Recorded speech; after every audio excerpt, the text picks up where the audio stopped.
I can put it in. I mean, if the worst resort, I'm not sure what else I would have to do to fix it anyway. So. Okay. So you want to pop it in just so it's in there? Yeah. Okay.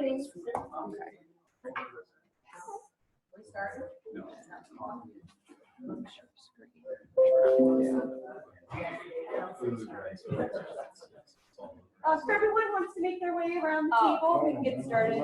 Make sure everyone has an agenda. Yes.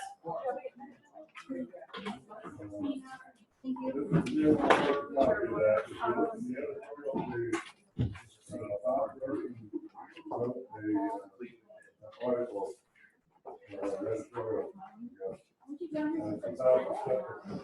Seat at the table. If you're not comfortable seeing yourself, you can sit one back. That's fine. No, go ahead. I do, but not everyone does. I'm sorry. Oh, wait. I'm not on the seat. You are. No, we have lots of please sit at the table. It does not matter.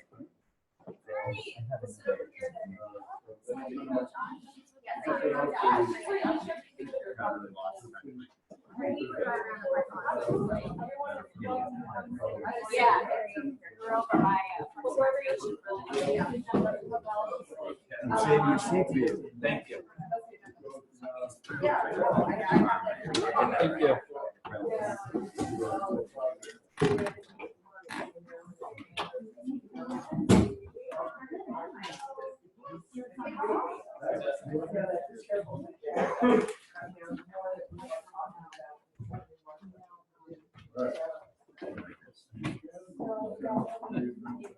for whoever comes back.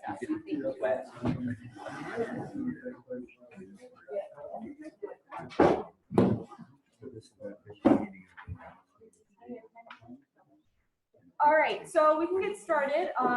I waited a few extra minutes since apparently Santa was going down Main Street today. So I'm glad everybody made it here, in a decent amount of time, but we might have some stragglers come in. So we'll just start with some introductions. You say your name and what you're affiliated with, if you're just a citizen or with a group. My name is Christy Fortner. I'm the outreach coordinator for the Chronic Estuary Program. Elizabeth Hornstein, I'm the Chronic Estuary Program State Coordinator. I'm Henry Zabrowski. I'm from Rockefeller University, but I'm a resident of Flanders and, of course, interested in water remediation in the region. And I'm a spouse, and we forgot to mention we have a nonprofit, and we've been working with the DEP, and we're looking to get some big grants for Reefs Bay. Oh, I'm Carla. I'm Adele. I am the Education Outreach Assistant. Kim Shaw, Town of East Hampton, Natural Resources. Josh Halsey. I work with the Chronic Land Trust, and I live in Southampton Town. I'm Tina Mills, aka Captain Amazing, and I'm a citizen. Sarah Schaefer, Acting Director of the Chronic Estuary Program. I'm John Scavone. I am from Southampton Town. I'm a councilman-elect for the town of Southampton. Congratulations. Thank you. Welcome. I'm sitting next to Kevin McAllister of Defend H2O, a clean water advocacy group. Mary Ann Eddy, resident of Sag Harbor and member of the Harbor Committee. Steve Brennan, Commodore of Sag Harbor Yacht Club, and I live in East Hampton. And Sag Harbor Yacht Club is here because we're very concerned with the water conditions throughout the Chronic Estuary and everywhere for that matter. I'm Ryan Wallace, and I work in Dr. Chris Boger's lab in the School of Marine Atmospheric Sciences at Stonebridge University. I'm Richard Bruce, and I coordinate the Chronic Estuary Protection Committee. We're an alliance of Eastern Long Island towns and villages and agencies focused on water quality in the estuary. And we also serve as the local government working group for the history program. East Hampton and Southampton are two of the 8 municipal members, Suffolk County and others here. And I'm Susan Wolfell, I'm an East Hampton town resident and a newly elected superintendent. Congratulations. Thank you. All right, thank you for everyone for coming. Is there anybody online that's there? Nope, okay, they might join in. Otherwise, it doesn't seem like, unless anybody's on mute, I don't think we have anybody joining remotely as of yet. So we'll start with some program office updates from Sarah Schaefer and then also from Elizabeth. And we were going to have a representative from the Sierra Club talk about the methylprednisolone use, but I don't believe she could make it here today. But if she does happen to stop and late, she might just be caught in traffic. You know, we'll just sort of throw her in wherever we are. Kevin, I know. I can speak to it. Oh, you can speak to that as well? Yes. well. Okay. It's Helen's. Yeah, she said she was gonna try to make it there, but I don't know when she comes. She's great. What? Yeah, I mean, Santa's running. So, okay, so I'm just gonna provide some updates for everybody. Since our last CAC meeting we held at Iconic Community Center in August. So many of you probably know Allison Branco, who was our director. She has left, she left at the end of October for a great job for the Nature Conservancy as the new coastal director of the Long Island chapter of the Nature Conservancy. So we're very happy for her. In the interim, I'm serving as the acting director, but we are intending to rehire or hire somebody to fill that position in the near future, hopefully. I'll just give you some budget updates. Our fiscal year 2017 funding was awarded at the usual $600,000, so we're all set there. And the FY 2018 budget, Congress has not yet agreed to the FY 2018 budget, but the 2018 Senate budget was passed at the end of October. We're hoping that the 2018 House of Representatives will pass a Senate budget similar to that Senate budget. So we're doing okay as far as our funding. We have a lot of support in Congress that we're very thankful for. So we'll be continuing to do the great work we do with all your support in the future. Some updates on some projects that we're currently getting started that we're very excited about. We are currently contracting with LK McLean Associates to engineer and design a fish passage project, a fish passage at the Upper Mills Dam, which is along the Peconic River. If anyone's familiar with the area, that is the dam just upriver of Grangeville Park. So in 2010, the Peconic Estuary Program, along with the town of Riverhead, got funding to put in a fish passage, a natural fish way at Grangeville Park. And since then, fish have been able to pass through that park easily from the Peconic Estuary. And right now they are still have barriers to get upstream at Upper Mills Dam and Woodhull Dam, which is on a tributary on Little River. So hopefully we'll be able to get great engineering and design work done in the near future to get fish up and over that Upper Mills Dam. And then we also received grant funding from New York State to construct a fish passage at Woodhull Dam, which is that tributary, which is on a tributary to the Peconic River. So we have some great fish passage projects going on. And we would love all of you to get involved with our monitoring program that we have going on. It's very citizen-based, and we would love to have people just come out and help us measure some of the fish that are passing or coming up to some of these dams in the Peconic River. We also have a habitat restoration project that we are currently working with Peconic Land Trust, Josh is with Peconic Land Trust, and Cornell Cooperative Extension. So the site is in Greenport. It was an old ExxonMobil property, And since ExxonMobil has left the property, it's just been pretty degraded. There's a lot of invasive species that have established themselves there, and also the shoreline is pretty eroded. So the project will be to restore the natural vegetation there and also do some coastal restoration along that shoreline. We're intending to do a living shoreline project, which Elizabeth will speak to a little bit more about in a few minutes. So that project is probably going to be starting up around January, and it'll be really one of the first living shoreline projects that will have happened in the Peconic Estuary. We are also going to start working with Anchor QEA to do a climate-ready assessment of the Peconic Estuary. So that's going to involve looking back at our critical land protection strategy and incorporating climate change into that strategy and what lands we want to identify as priority restoration sites. We're also going to be looking at our comprehensive conservation management plan and the Shinnecock Indian Nation's environmental management plan to identify where we are at risk in our goals for climate change and where we can better prepare ourselves in the future to not only complete habitat restoration plans, water quality management plans, and things like that. Some other habitat restoration work we're doing. We are currently working with land use ecological services to design some conceptual habitat restoration projects throughout the Peconic Estuary. So we have one in the town of Southold, which is Narrow River Road. We're going to do a wetland restoration project there. The other is in Southampton at Iron Point Park. We're going to do a wetland restoration project there. In East Hampton, we are doing a wetland restoration and fish passage work for alewife access enhancement project at Lake Montauk. And in Riverhead, we are doing a wetland restoration project at Meeting House Creek.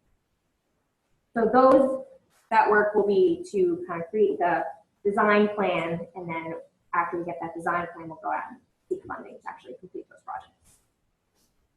And the big one that we've been talking about for a while is our CCMP update. I know a few of you, and I'm sure many of you have heard about this CCMP revision that we are going to be completing in the next few years, and it's going to take a lot of public input and public support to get this document to be really a regional consensus on what people are interested in protecting and what people care about in the Peconic Estuary. So we're hoping to, I know we've done a lot of outreach to the public already to try to get your feedback on what issues you guys are interested in. But in the coming months, we're going to hold more public meetings, and we're going to invite all the stakeholders that we work with and that are invested in the Peconic Estuary to help us create this document. Another update I wanted to give, the Suffolk County has established their septic improvement program, and that provides grant funding to homeowners to install innovative alternative wastewater treatment systems on their property. I believe they started back in July, and since then they have around 821 total registered applicants. They have 215 completed applications and 143 actual grant certificates that they've actually given out to these homeowners.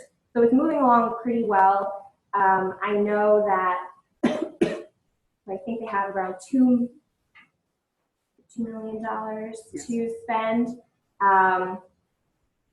If anyone is still... Is that recharged for the next fiscal year? Yeah, so it's going to continue, I think, for the next 5 years at least. Do you know how many actually have been installed? That I do not know. I have a feedback item on that. Yeah, I don't have a number on the actual installs. But I know that if anyone is still interested in applying for that, for, this year, I know that they've had many applications come in. They've had, We have an application bottleneck. you have, As all of us, there's only so many firms that can do this D-night stuff. And I'm hearing, this is coming from like town meetings in Southampton. I'm hearing, the expediters freaking out because they have 10 clients who've been stopped cold in the process of designing their new homes, and there's not enough firms to do this work. So there's an issue. Not that people don't want to do it, but there's not enough qualified firms to do it, is what I'm seeing. yeah. I don't know if that's what you guys are You seeing. do it? No. Henry designs vaccines. Sorry. Who's doing it, or how do people apply? No, go ahead, Sarah. So this, what I'm hearing is that when people apply, there's not enough qualified firms who know how to do the work. I see. Yeah, since it's a new technology, Right. a new methodology to be able to install these systems, there is kind of a lag between having the interest and then having the industry be prepared to handle this. And I know the county has been involved in training and reaching out to a lot of these installers to train them and inform them on the technologies. But yes, there is going to be a lag in that. So is the assumption that private firms are just going to have to step up, Sarah? Yeah, I mean, they're relying on, the existing industry to, Because it's to take causing, on this a problem right now. My impression is Suffolk County anticipated this situation, so they have a short list of trained engineers and planning firms that can assist through the permitting and the design process. They have a short list. It's on their informational website, reclaimourwater.info. I'm agreeing with that. A copy of that in their office. I'm agreeing with that. It's good feedback, but I But think the they're probably more execution, the people actually doing the work, it's not there yet. construction installers. Yeah, it's not there yet. So I understand that everybody's bottlenecked and wanting to do it, but there's not enough boots on the ground. Well, that's a good opportunity for people that are out of work for the winter. How do my contractor friends get in on that? Exactly, I'm like, so I would say you'll find out if you go to reclaimourwater.info. okay. There is all the information. There's the application for the homeowner to fill out, and there's all the details about what kind of information you need to submit. And also, I know there's resources for industry if they want to get involved and so, get informed on great. it. But a physical engineer is required, Yes. Right. So I know one PE here in Southampton. Well, look at the list, because Okay. Suffolk County, I just want to make sure this isn't just words going around and hearsay. Suffolk County anticipated this. They have the training program. Suffolk County hired 4 people to facilitate the process of permits, so that it gets a turnaround in about 3 weeks' time. So they're trying to design this for success. So just make sure as we spread the word in our communities, whether it's working or not, that this is actually true.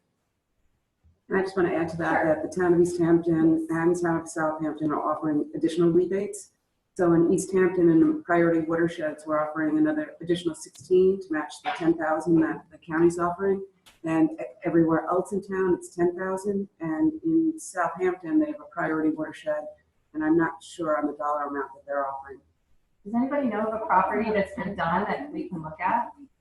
There are many locations that the county installed demo. Okay, so there's demo Innovative systems. alternatives. Is there a private homeowner that has one Yes, in yes. that we can go look at? Yeah. We went on this building tour about 2 years ago. They took us to individual homes where they were Okay. installed. The county had to demo the system for 7 years. They have at least 20 in the ground throughout the county. As to the original question, the first one went in, I know there was a press release, I remember seeing it in the newspaper, maybe August. September was the first one, first installed in Flanders.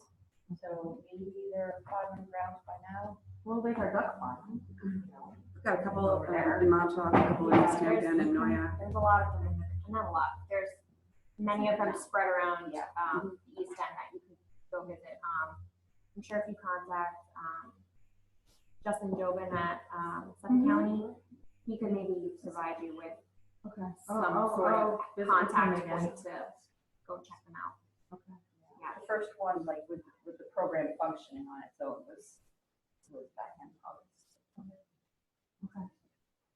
So that's about all the updates I have for our program. If anyone has any questions, you can ask me anything or follow up, after this meeting about our projects we have going on. I know Elizabeth wanted to give a quick update for habitat restoration.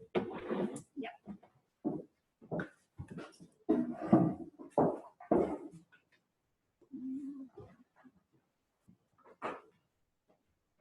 So, yeah.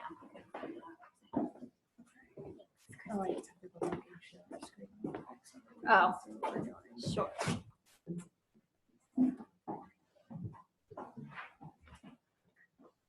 So, yeah, I was just going to give a couple of habitat updates. So the New York State Department of Environmental Conservation recently released new guidance on living shoreline techniques for New York, which is pretty exciting. The goal of this guidance document is to encourage natural shorelines over hardened shoreline techniques. So hardened shorelines can actually, things like bulkheads and seawalls, we may think that these are great, but they actually can create a bunch of erosion issues, and it creates a loss in our shoreline and nearshore habitats. So an alternative to that is living shorelines, which have a lot more benefits. So a living, this guidance document, hopefully it loads. It's close. There we go. Okay. Kind of walks you through what a living shoreline is. And does anyone want a quick overview of that? What a living shoreline is? So yeah, there's a couple yeses. You want to give a quick overview? So this guidance document walks you through what a living shoreline is and some of the living shoreline techniques. So a living shoreline is defined as a natural shoreline, but it can include some structural components like rocks or wood, fiber rolls, or shellfish in addition to those natural components. So that's how the DEC has defined a living shoreline, and that's in this guidance document, and they give you some examples at the end of this document, if I can scroll through. And actually, this is a nice little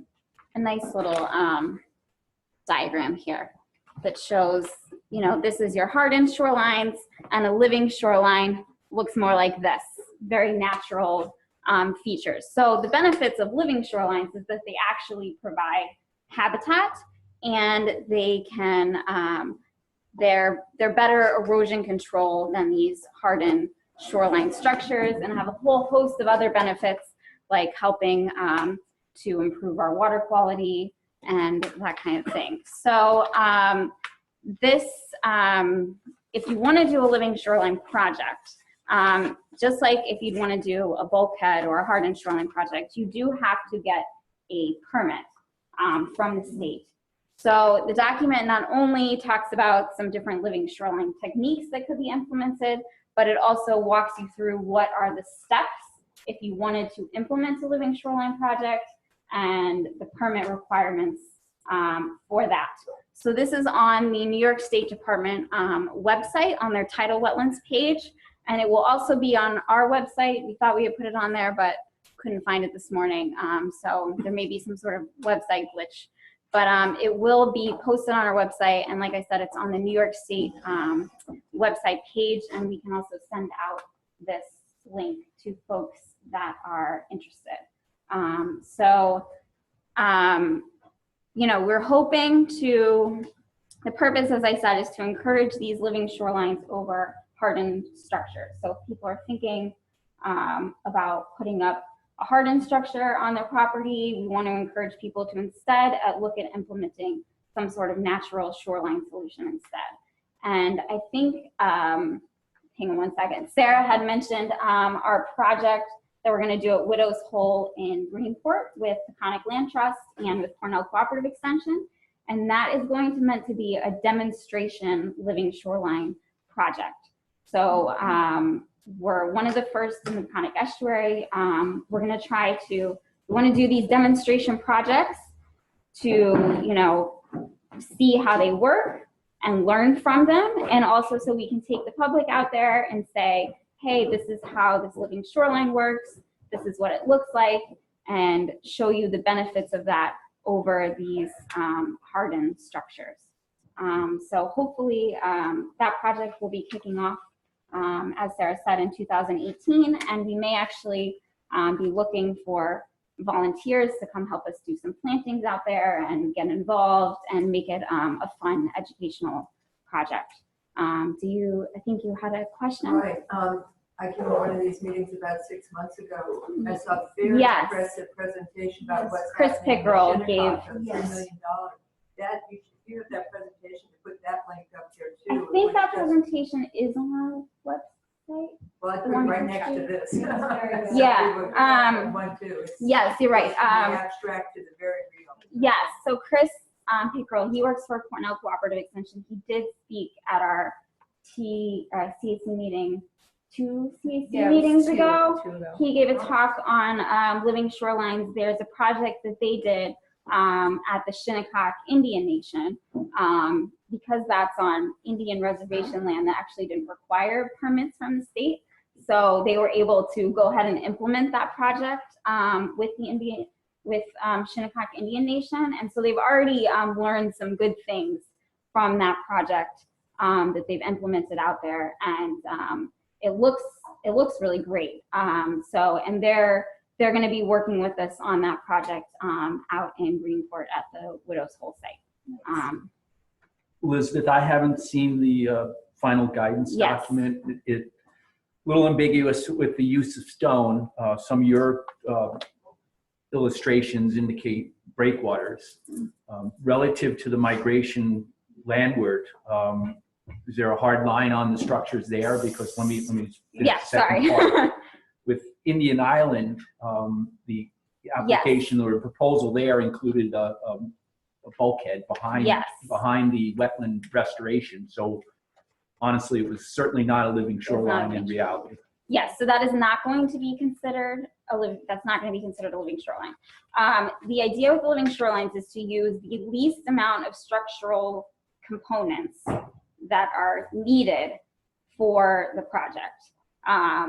And, you know, so in some cases having, you know, rocks or like the one they did at the Shinnecock Indian Nation, they had some bigger rocks that they did put out there, but they weren't they staggered them. So it wasn't like a wall. It was, you know, they put these out there and it's still allowing the water to flow through, but it's helping to stabilize that shoreline, but still provide some natural features. But yes, I'm the Indian Island project that had the bulkhead behind it. That type of thing is not going to be considered a living shoreline. We've had a couple other things that people have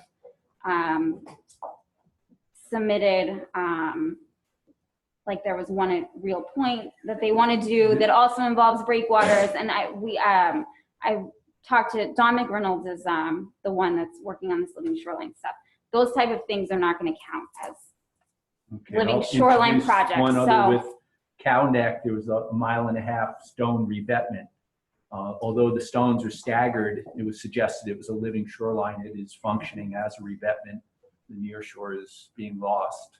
Right. So you know, that discretion is what I'm suggesting. Yeah. Has to be So really part of I think it. So and part of the purpose of this document was to outline what is a living shoreline. So in their definition here, they have you know, that it must control or reduce shoreline erosion while maintaining benefits comparable to the natural shoreline. And as I said, it specifically states using the minimum amount of structural components necessary for the project. You can still use structural components.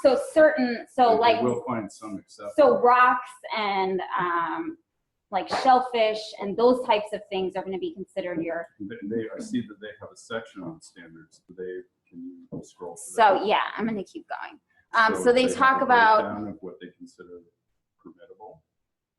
So they tried, it says in their definition, rock, wood, fiber rolls, bag, shell, and concrete shellfish substrate. So those are the current things that they've outlined as far as structural components that could be included in your living shoreline project. And at the end of this document, they have some pictures where they give you some examples of living shoreline. Sorry, they put it all the way at the end.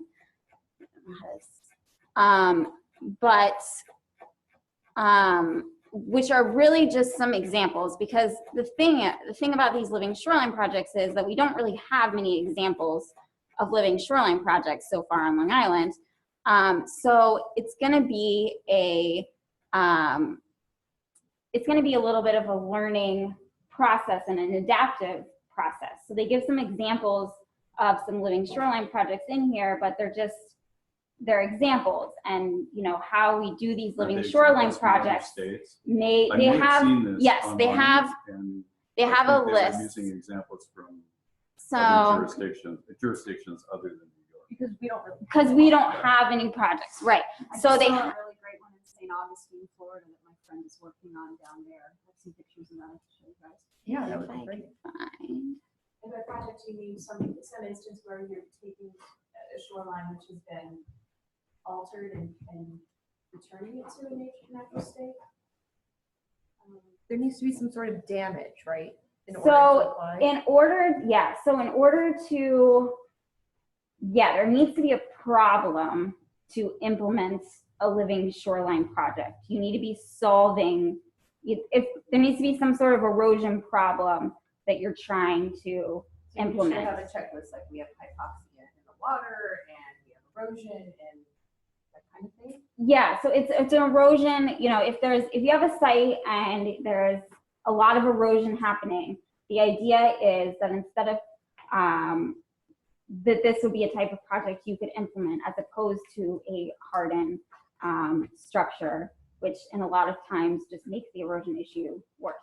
What if people wanted to replace bulkheads? That is, yes. So people can also, I don't know if the state anticipates that there's going to be that many people that want to actually replace their bulkhead at this point with a living shoreline, but that is something that we hope that people will want to do maybe in the future, is take down that bulkhead and put up a living shoreline instead. Are already failing, so what's the point they're mentioning, right? And that's a good point. If it is failing, it's a great opportunity to take it down and implement something else that you're not going to keep having to have that maintenance and rebuild it.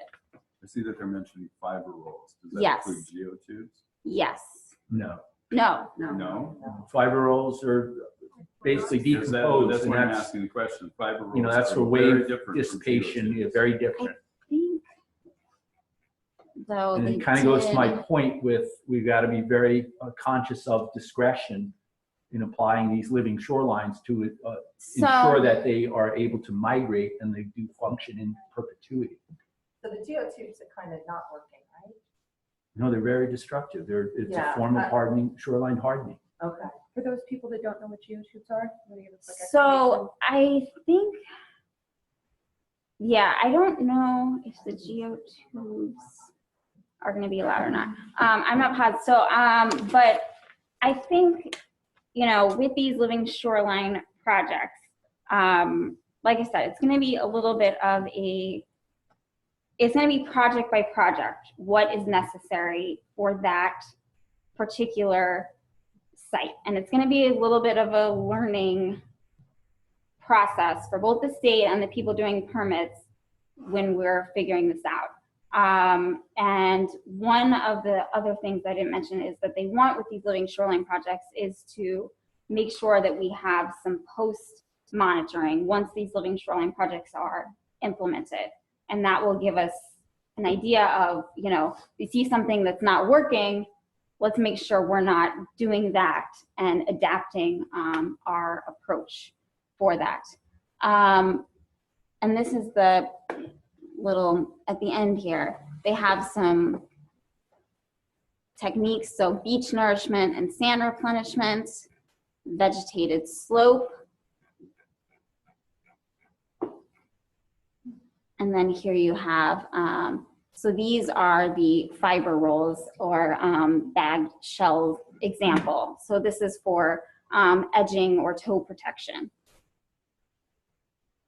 The idea being that that can absorb energy. Right. Whereas a rock revetment cannot. And a geotextile, it's really a question whether that's in the document. I would hope it's not, because that's just a fabric bag containing sand. Yeah, I don't. It doesn't absorb energy. It really. So this is kind of really my Dutch background, but is anybody doing sluice gates, or is there any thought to flood management in any of these designs? So one of the things we actually talked about the other day when Dawn was actually, she gave a presentation on this new living shoreline document, is that they don't want to call these living shoreline projects flood management. They're erosion control. Okay.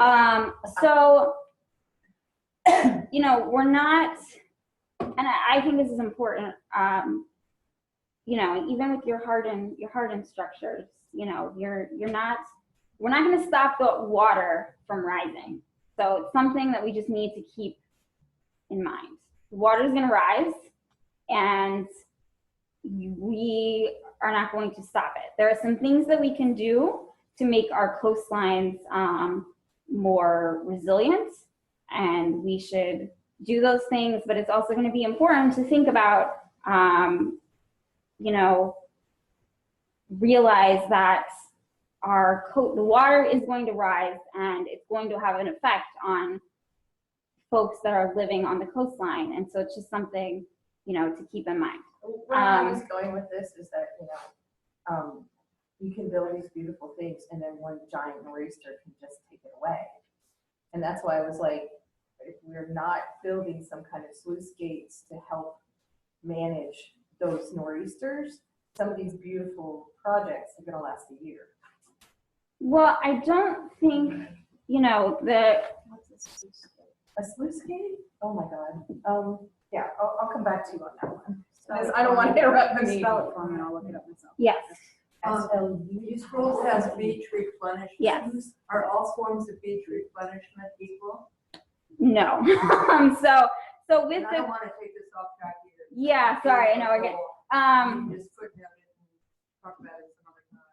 So at the beach replenishment, you need to have some plantings in there that's going to help to stabilize that sand, because otherwise the sand is just going to get washed back away. Are you thinking about sand that's like trucked in, or are you thinking about, you know, being dredged up from further out in the water than? A lot of it is dredged out, like for the Shinnecock project they did. They dredged it from further out in the water, and they put a nice, I wish I had some pictures of that to show you guys. But Reclaimed sand that was pulled from their beach. Yes. And it lasts 10 years. And they're stabilizing that, you know, they put up sand fences, they put up, and they're planting a whole bunch of beach grass to help stabilize that and try to keep it from washing away. And they're also trying to create some fringe marsh there and to really help stabilize that shoreline. I forgot where we were though, sorry, with your point. But on the flooding control. Yeah, so they don't want to say that this is flood control, because they don't want people to think that you know, you have this living shoreline and a big storm comes and your house is not going to get flooded because you put in this living shoreline. But the same is also true for your hardened structures that you put up. Just because you have a hardened structure does not mean that your house is not vulnerable to being flooded. There's never stop right. That's right. But So there's a false sense of security with bulkheads. Yeah. People feel like they're protected. Oh yeah, so the water goes over them. Exactly. And then you replace them, and then, you know, it's that vicious cycle. So getting people to trust this new method and realize that they're not actually protecting their homes with bulkheads anyway is. Flood control is actually outside of the purview of the DEC. That's actually the Army Corps of Engineers. Okay. Kettle of fish, if you will, I stand where corrected. that's a bigger issue that's actually more jurisdictionally Right. complicated. It's a federal issue rather than a state issue. And I remembered what I wanted to say on that point. So the other thing, you're talking about the living shoreline projects, you know, being washed away. Yes, there is a chance that we make this living shoreline project and some big storm comes up and, you know, it affects our shoreline project. But what we're trying to do, the purpose of these living shorelines is to try to make our coasts a little bit more resilient and help stop the erosion that occurs when we have big storms. And the other thing about these living shorelines is, and their benefit over hardened shorelines, is that they can allow for the natural inland migration of our shoreline habitats. So when you put up a hardened structure, the shoreline is not able to naturally migrate inland with these rising seas. But if you have a natural shoreline and there's space, that will allow for the natural migration of those shoreline habitats with our rising sea levels. So just for anyone that's not familiar, when we're talking about migration, it just means as the water continues to rise, the salt marshes are no longer happy being submerged that long, so they'll actually start to grow further back so that they're in their happy zone. But if you have a hardened structure back there, you can't do that. There's nowhere to go, just for anyone that wasn't familiar. Okay. Just a question. Yeah. Do you have any idea what your budget is for that demo in Greenport for the living shoreline? It's 150, yeah. And how what's the linear footage on it? I don't know that off the top of my head. It's a small property though. So Just curious on the cost for like a hardened structure versus, you know, living shoreline. Oh, yes. Yeah. I mean, living shoreline projects are generally advertised as being, you know, cheaper than putting up your hardened. I can get you details on that. That 150,000 also covers The consulting. Yeah, it can cover a few things. Yeah. So Elizabeth, is dredging considered beneficial? Well, the dredging material was coming from the canal. Yeah, that's the material was coming from the canal. So dredging is a mix. It depends how the dredging is done, where the dredging is taking place. You know, it depends on the project. So dredging does have, you know, some negative effects. You're disturbing habitat, you're stirring up sediments. It can create negative impacts. But in some cases, you know, dredging projects are also done to help improve water quality. And the material is a resource that can be used in ecological restoration. So it depends on the project, it depends what we're doing, it depends, you know, whether the dredging is being done in an appropriate manner or not. You're actually Yes. improving the life of the Yes. estuary. Elizabeth? Yeah. How long does it take for these restorations to mature? These for the sites Yeah, to like. if you put in living coastline, So- the first year it's going to be vulnerable, it's going to be fragile. Yes. Yeah, so the one they're doing at Shinnecock, they still have a few more things to do, and they said it's probably going to require a little bit of maintenance for, you know, a few years. Like they might, you know, need to go out there and do some additional Is this something that we need plantings. to study? Yeah, and it's and as I was saying, you know, one of the goals is to monitor these projects after they're implemented, and that's actually one of the requirements in here is that the project should include some post restoration monitoring. So there's going to be, you know, a little bit of maintenance. We're going to need to monitor them to see how they're working. We may need to adapt some of the methods that are being used for these living shoreline projects. But if we do a good project and, you know, we do that maintenance and we get the shoreline stabilized, then hopefully it's, you know, hopefully it will help stabilize that shoreline and there won't be, you know, eventually good root structure you get. Yeah. So, but, you know, we'll have to see. So your previous points were really good. With climate change, we are being faced with sea level rise, which is a flooding issue, and then you also have increased storm activity. And right now, with increased storm activity combined with some SLR, you're seeing an erosion of this coastline. And here on Long Island, all of these communities want to harden their waterfront. We will massively lose our intertidal zone, all the productivity, which is connected to the productivity of our oceans. So we cannot have a hardened shoreline on Long Island.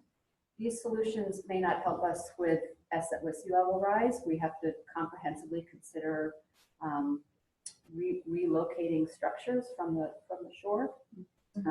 Retreat, which is not the best vocabulary word I understand. But then in terms of creating this resiliency along the shoreline, some of the structures that you're putting in can absorb that wave energy. And then they also provide an opportunity for habitat, a return of habitat and increased vegetation, which in turn, when they have hardy root structures, as you said, can also absorb vegetation. So if there's some way, these are often used as restoration to rebuild habitat. So it's kind of like finding this way of addressing a shifting shoreline with giving us something that's a little stronger while we address the bigger planning issue of moving inland. Yes, yes, and you're correct. If we had vast living shorelines all around our coast and the entire Peconic estuary, that actually would likely absorb that wave energy and help with some of the flooding issues. But as I said, we don't want to call it flood. We don't want to give people a false sense that it is. It's an organized retreat. That's what we're trying to say. Okay, I get that. Elizabeth, where does the review sit? Is that with Region 1? Review for these projects? Yes. Yes, that would be Region 1, the tidal wetlands permitting folks would be reviewing these projects. The project that we're currently doing, we have planned at Greenport, is that permit has been submitted and they're currently reviewing it. So we'll see how that one goes, and then hopefully, maybe we can provide, it's going to be a learning process for them because they haven't done this. So hopefully, so they haven't issued any permits for any they project have not. within region. I mean, so there's been some semi-living shoreline projects that have been done in various places. Yeah, actually, they have one at Pussy's Pond Park in Accabonac Harbor. So if anyone wants to go check out that site and see an example of a small living shoreline project, please do. So there's little ones that have been done around, but since they worked on this guidance document, the one that we're doing at Greenport is going to be the first one that they're really looking at, and with regards to this guidance. Kim, is the Accabonac Harbor project, is that on public land or is it on somebody's private land? No, Can you go public walk land. it? It's a park. Is it right there by Troy Drive or where? It's by Spring School on Ashwell Hall, in that area. And that planting that we did along that bank, it's not a high energy zone, but within a year, we couldn't believe the difference in vegetation, how well it came in, how stable it is. There was multiple factors also involved in that too. We didn't have wave energy, but we had muskrats and different things. We, dogs. She's a good On one. ours too. So do a lot of efforts to just maintain that vegetation. But now that it's established, yeah. So is there a policy around not fertilizing this stuff? Not fertilizing like the vegetation. So the vegetation is going to be. It's an educational question. People So- want to keep it alive, right? So the idea is to plant native vegetation that's going to, self-sustain itself. So this is all, the project they did at Shinnecock, they're planting beach grass in the beach areas, and then they planted Spartina alterniflora, which is the marsh grass, in the marsh areas, and they're trying to keep everything very local and Kim, everything's surviving? Yeah. We put up a lot of fencing, we put a lot of flagging, we got a lot of criticism, but we had to get the vegetation established. And Stay off. Yeah. Stop. We worked with the schools and, it just turned into a great collaboration. The kids, the science classes came down there, the art classes came down there. They actually did an opera at Guildhall about the duck pond, about the pond and not feeding the ducks and all that and native vegetation. And then they did a poster contest where don't feed the ducks. And so we have those signs around the pond too. And the kids all get it. We're trying to keep the adults from going down there and continuously feeding the ducks. That's hard. That's hard because that's what everyone always thinks. Kids, you would go feed ducks. So trying to change that mentality and all of a sudden you can't. Yeah, we had adults coming down there with loaves of bread throwing over the fence. We're like, no. What was your cycle time for the permit? Not bad at all. Months. We actually had a New York State grant. Yeah, no, we had a New York State grant. So we had grant money funding for this, and we had a lot of support. County Hampton. Oh, well, see, lucky duck. I live in Sag Harbor in a neighborhood that's surrounded by water. My house is not waterfront, but there are two pieces of land in the community that are the neighborhood's property. One is a boat ramp, and the other is an entrance for the memorial park.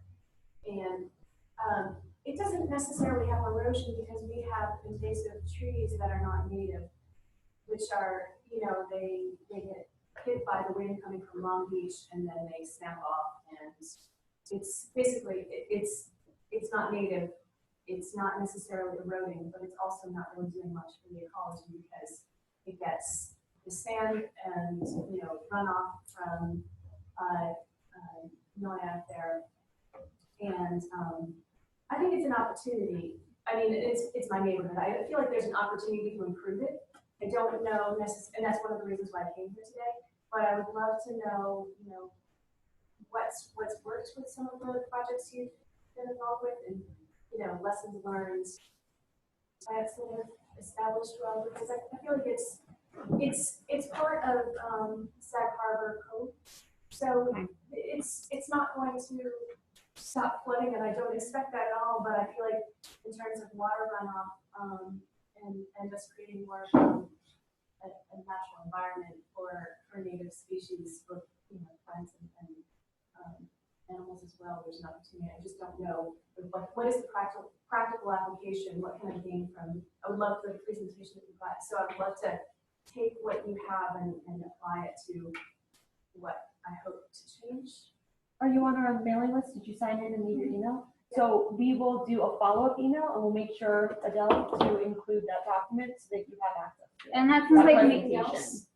and that sounds like maybe a site where maybe we could look at what could be done to remove some of those invasive species and plant some native plants there instead. That's something that we do a lot around the estuary. That's what they did at the Pussy Swamp Park that Kim was talking about. So there's definitely projects that we have where we could maybe take some lessons learned from those and see what could be done at that site.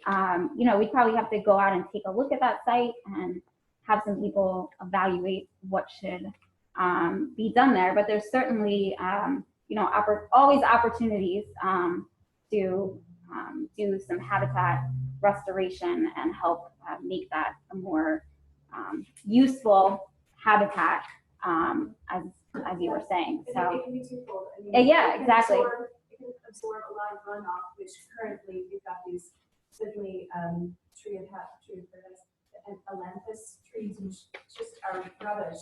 But yeah, so there's an ability to absorb the runoff before it hits the cove, but also it could be a better habitat. I mean, one part of it is a beautiful marshland, and then the other part is just kind of yeah. And it's not native. So yeah, and I also maybe Christy wants to talk about this, but we also have with our homeowner, we have this homeowner rewards program where we encourage homeowners. Yeah, I did. You did that? Okay, so that's a great project for encouraging native native or rain gardens to help absorb some of that stormwater runoff, and it also does provide nice native habitat. So what I was thinking for maybe what you're talking about is a bigger scale of Which is actually that type why of I'm here, thing. because I put a garden where there had just been scrub in my yard, and I drive past this scrubby area, which really could be revitalized and be much more natural. So Okay. yeah, so We may exactly. have some extra money in that with part of that program where we could, we were going to look at doing some additional native plant or rain gardens in other areas around the estuary because we have some extra money with those funds. So maybe we can just stay in touch with you or get some further information or come check out that site and maybe see what can be done there.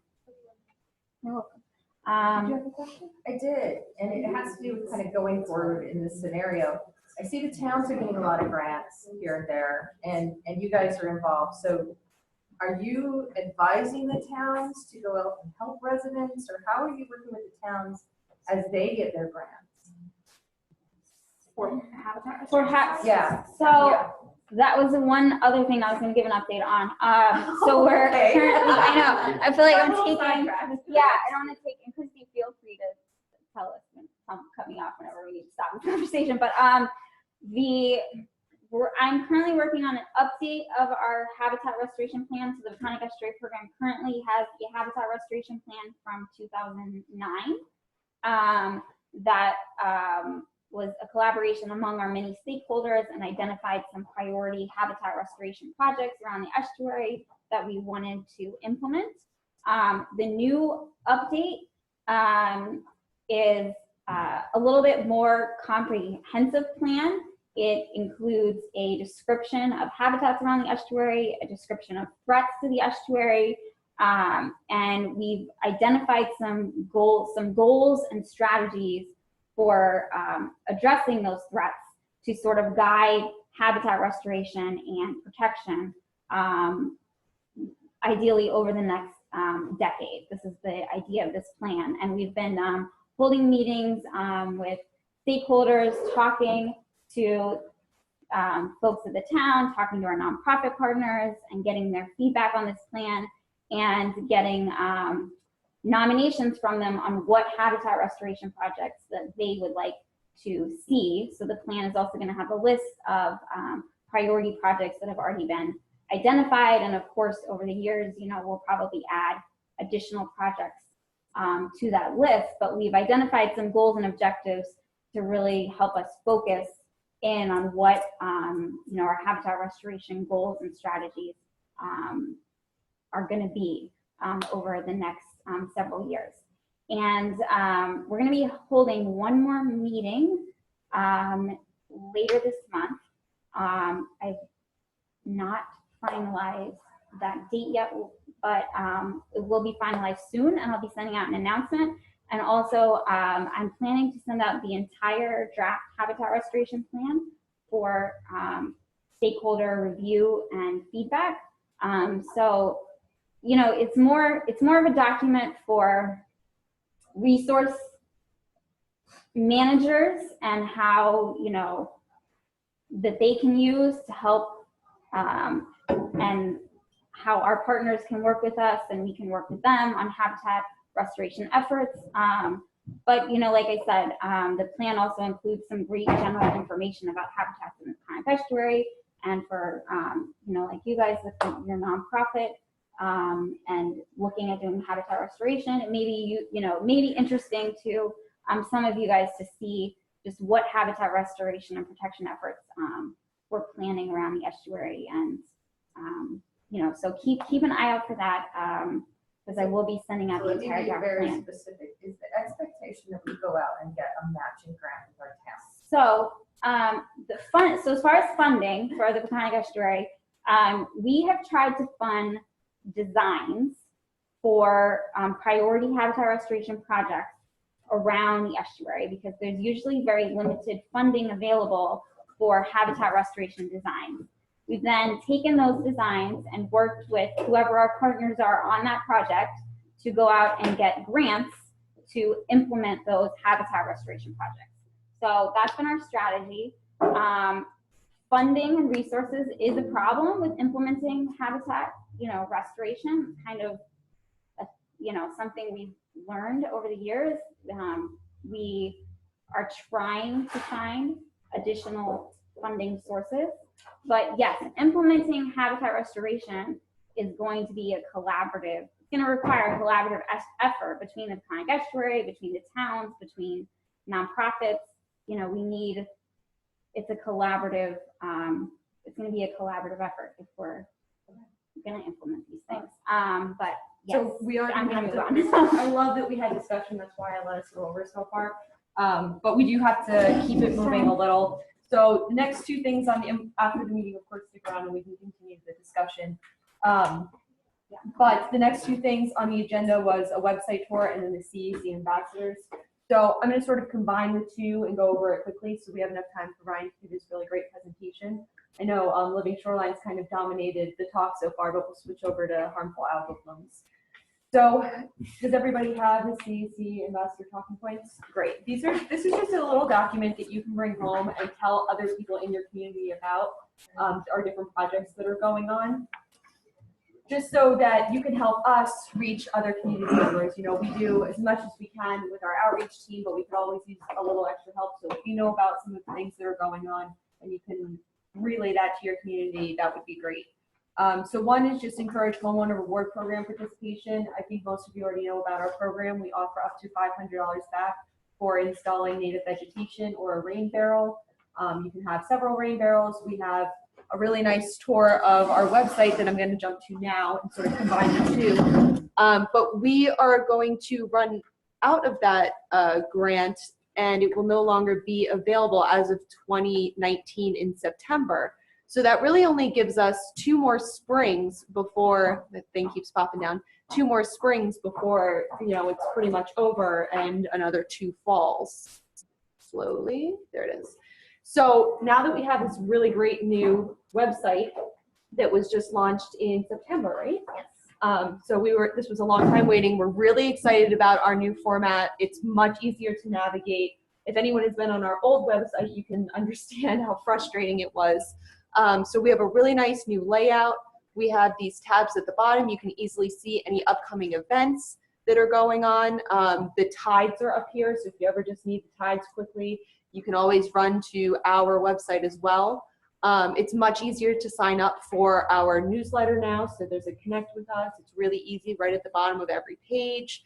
And then at the footer here, just to point out something special, is we have select a language, so you can inform people of your community that it's not only an English website now. You can have this translated into Spanish, Portuguese, Polish, Italian, Creole, and then 2 forms of Chinese, which is very exciting. Very nice. Yes. So in terms of the homeowner rewards program, if you go under what you can do, and you can create a Peconic friendly yard, which is very exciting once you see this page, because we have a lot of information here in a very new format, much more pleasing to the eye, easy to find. And as you scroll down, and this is some of the information that you can relay to your community members to check out our website, it says the homeowner rewards program page. So you can click here, and then we have all of that information about our rewards program, whether or not you qualify. A lot of people say, well, I live in this place. How do I know exactly if I do? You scroll down, there's a nice map that you can zoom in on and find where your home is and figure out if you're in our watershed or not. We also have details on how to apply. We have the actual application here as well. With Ollie. Is that Ollie? Yeah. Oh, you know Ollie? Yeah. Oh, that's so funny. Yeah, he made it on our website. Oh. Do you have a link to where to get the native plants? So another benefit to this website is if you're just in Create a Peconic Friendly Yard, before you even go to the homeowner rewards page, we have, if you scroll down, we have the example garden, right? In Riverhead. In Riverhead, we have And one. in, Well, there you go. We have Places 6 to buy places, native plants. but this isn't the only locations, and we actually have a plant-friendly database now. So when it says learn more here, there's an interactive yard tool, which is fun, you can play around with. And if you click on that, you virtually make your own yard and you remove invasives and you add native plants, and it asks you if you, it's really fun. Even as an adult, I went in there and explored. I was like, this is fun, I enjoy this. And you can make your own native garden digitally on here. And this is a picture of sort of what it looks like in navigating your way through and learning all of that. And underneath it says Baconic Friendly Plant Database. So I'll click on this so that you can just see what it looks like. But a lot of people decide to do this and go, I have no idea about native plants. This is so overwhelming. And where do you get them and what kinds? And it gets really, really overwhelming quickly. So now we have a plant database where you can actually go in and search. You can look for ferns, flowers, grasses, click off whatever you want, native plants only, ones that attract wildlife, deer resistant, and they're all in here. The few that exist for deer resistant. It even goes by soil type, if you know that, moisture, drought tolerant, salt tolerant. So there's a lot of information that's much more easily accessible now that we have this whole design. So we are absolutely thrilled about this, and this will hopefully encourage participation and reduce any of that anxiety and overwhelmed feelings of taking on a native plant project. So please, please tell everybody about this. We're very excited. Just to go through a little bit quickly, back to our ambassador talking points. We could always use help on Facebook if you follow us on any sort of platform for social media, sharing any of our posts, even if you're not interested in coming to an event, maybe somebody you know is. So just sharing a post is even helpful to increase our reach. Our updated website, which I showed you just now, a small part of it. Just as a quick FYI, the Suffolk County fertilizer application ban is now in effect, all of Suffolk County. So homeowners are no longer allowed to legally put fertilizer down on their lawn. It's not useful in the winter. It just gets washed off. It's harmful to our water. Not everybody knows that. So just spreading that around too as well, just to inform people. Nothing confrontational, just, you know, if you ever see something and you can say, oh, by the way, did you know, you're not really supposed to do that. It's not actually helping your grass. Just providing information, nothing confrontational, always walk away. And that started November 1st, and it'll carry through until April 1st. And then between April 1st and October 31st, it's, you know, legal. Yeah, but no tackling anyone, please, if they're out there. What the hell are you doing? Exactly. Keep it nice and friendly. On the second page, we already talked about the septic improvement program, just letting people know that it's happening. We're in the process of our CCMP update. We keep advising you on that. Part of our meeting today is we're going to be gathering some information from you guys using your phones, actually, which is fun. And it's all anonymous and it's all protected, so nobody is going to get your number and start calling you and, you know, doing spam. Although someone got my number somehow, and I've been getting spam calls, but not through this program. Just somewhere else along the way they got me. So what kind of information are you collecting? It is public input for the CCMP revision process. So we want to know what the public thinks. And we have specific questions that are designed that you can answer through text. And then we collect all of that information at every meeting. And at the end of the year, we're going to compile it all together. So it's essentially the same format. What? Can you tag pictures? No, not for this. It's a survey based. Okay. Yeah, you'll see. We're going to do it in just a quick second. We also have fishing line receptacles. So that was a workshop that we did in 2016. And is it under protection? Yes. Education.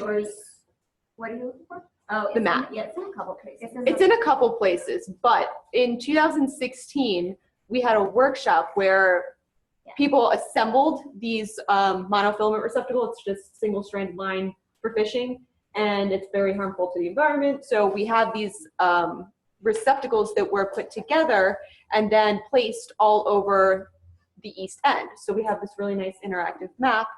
Under that. Keep going down. Yeah. There we go. There we go. And we have this really nice map where you can click on each one of these locations, see pictures and details. We're in blue and our partners are in green. As you can see down here on the South Fork, we have some missing information. So we have an idea of where some of these other ones are, because you can go out fishing in the Peconic Bay and then hop over to the ocean very quickly. So we want everybody's monofilament receptacle up on this map, just not just our own, so you know everywhere. So we do have some missing, partner locations. So if anybody knows or sees one at any point, just send us a quick email with even a picture if you happen to take a quick picture of it and say, oh, there's a receptacle here if you didn't know, and we can easily add it to this map. This is something that can be changed quite easily, so it's not a whole big process. So if you guys just keep on the lookout as you guys are, out and about, even through the next coming season. We are making some progress. Do you have any extra line receptacles that are waiting to be sited somewhere? Good question. We have installed. How many did you assemble at the event where you were putting it together?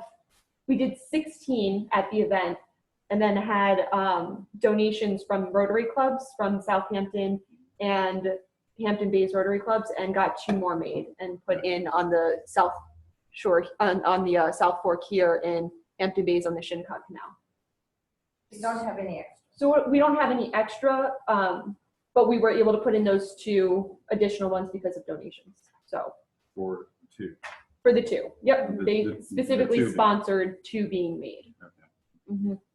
How much does They're one just cost? like PVC. So it depends on how much material you buy at one time. When we made 16, they averaged out to be about $70 each. But if you're going to 70, yeah, between Why? it's expensive material. The PVC, yeah, and it's not something that's the 6-inch PVC pipe is not something that's readily available.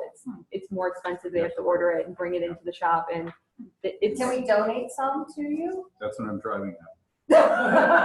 donate receptacles. 6-inch pipes. 6-inch pipe. Oh, donate. Okay, so we do need the 6-inch PVC pipe, but we need the adapters and everything else too. So there are So is additional there a parts list? There's a tutorial There is a tutorial. Yeah. that we can circulate. Adele, do We you have wanna- a lot of this Yeah, stuff. we'll talk Okay. about that. So Adele's gonna make sure that we send out that information so that you guys can see the list of how we put it together and the parts. Yes, Because Yeah, if we can assemble these right now. oh, that's fantastic. We have one of them here. We have We one. could make more and have another party put them Great. together. That's amazing. Yeah. That would be Yeah. really And great. you'd be able to add to the sites because there aren't enough sites. And We're definitely missing, Yeah, Well, it's a parts list. We'll have This area. a receptacle making party. what's the difference between the green and blue recycling sites? Blue is our personal ones that we had made and installed, and the other ones are already existing. Maybe the Boy Scouts put them in, maybe it was Cornell Cooperative Extension, maybe it was, Montauk Point State Park, they all have receptacles as well. Do you know which? Have you reached out to the fishing community to just explain to them that they should properly dispose of their monofilament lines? As opposed, because these, as much as there are a number of stations, fishing takes place all over. I know. And if you can get to the fishermen and Like fisher our people, neighbor owns a couple bait shops. should have We've some. reached out to bait Yeah. shops and asked, do you have monofilament receptacles at your location? We can put it on your map.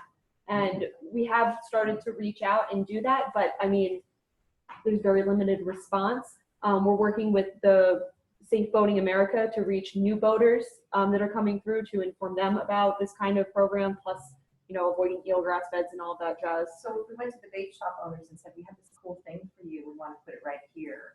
They may be receptive to it. Okay. Yeah, they may be. That would be great if you can help find a location, because it's not just as easy as we're gonna make this monofilament receptacle and stick it in. You have to get town approval, and in certain towns it's much harder than in But if they're others. property businesses, they can But if they're accept it. businesses and Yeah, they then you are only fine with need it, The approval of the business. Like Exactly. your yacht club, you can accept one, right? You say marinas. Yeah, marinas. would be Marinas, awesome. exactly. Yes. So how do you monitor I'm not maintain them? Do you have to go and clean them out once a month, once a year, what? Since we finally got all of them installed, we plan to go about every 6 weeks, and we're keeping all of that recorded so that we can look and say, okay, number 13, for example, is really not, it's always a quarter of the way full. We can go 12 weeks before we do it. There are stickers on there, or move it. There are stickers on there that have our number, so if it ever gets full before we get back there, somebody can give us a call and say, hey, this one's overflowed, so we go and get it sooner.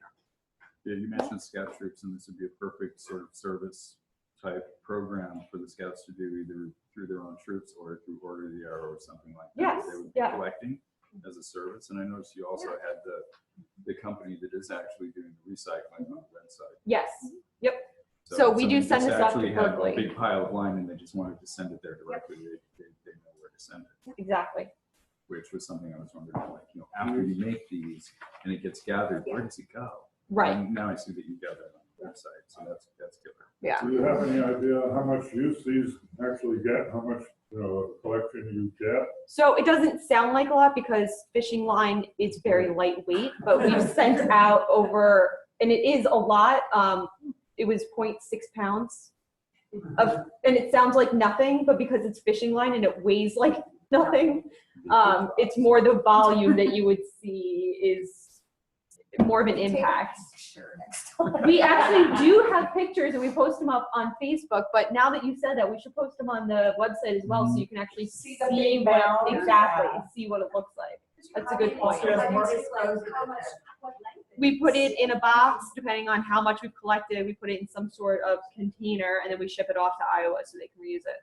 Iowa? Yep, Berkeley Fishing Line is where it is. Yep. And that 0.6 pounds is over a year? Oh no, this was over 6 months. Summer? 6 months? Yeah, we are gonna do one more collection in December. So this was just from 2 collections. I think we did one in May and another one in August. And that's only from the blue. From the blue. We only collect from the blue locations. And some of them just went in recently. Some of them just went in. So people are using these, which is great. Education tool. It is an education tool. It absolutely is. Did you say 1.6 or 0.6? 0.6, which I promise you is a lot of fishing lines. So, is there any outreach to the people that have private ones as to where to recycle the monofilament that they're collecting? Private. You said that some of those stations. Oh, the these blue stations? and the green, the ones that aren't yours, how are they disposing of it? I honestly don't know. I know there's a bunch out here at the end in Montauk. That's because Montauk Point State Park takes care of that. So I honestly haven't asked, what do you do with this afterwards? I'm assuming if they've got, and again, assumptions are not always great, but with like organizations like state parks, they probably have something in place, but we absolutely should reach out and say, by the way, we're recycling this if you want to send your stuff as well. Good idea.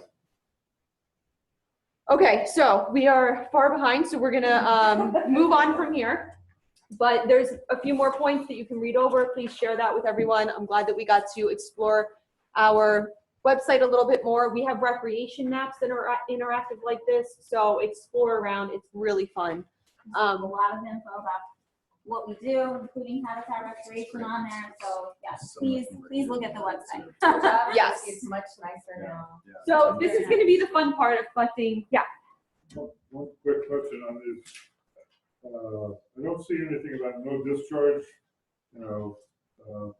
from boats and that sort of thing. You emphasize that? We have brochures that we distribute in bulk to certain locations, and then also at outreach events that does contain that information. To me, that would be worth putting in the points. So Okay. It's on the website. It is on the There's a website. map of all the pump out locations on our website and information on, the different types of valves that you have on your boat and what you should do, to dispose of your waste. But Christy also will change out these action points based on the season. So, more in the summer, you'll probably have more information. Yeah, these Voting. rotate in. Some of them always stay, like Facebook and the website will stay for a while, but some of them do rotate in and out. So To answer that, to add on to that, the protection committee, which is the towns and the villages within the watershed, we do education and outreach as well. And this is one of the big audiences for 2018. It's further education on their discharge zones. And I suppose also figuring out whether the pump out boats are really being used, what are some of the challenges of the boaters when they come into the harbors. Because there's a lot of concern and also a lack of data on whether people really are pumping out with these facilities, or they're actually discharging in Gardner's Bay and elsewhere where it's illegal. I think it'd be interesting to also know whether or not those pump out boats are as available as they advertise. Exactly, yeah. Because I've heard that complaint that, you come back at the end of a weekend and, no. Yeah.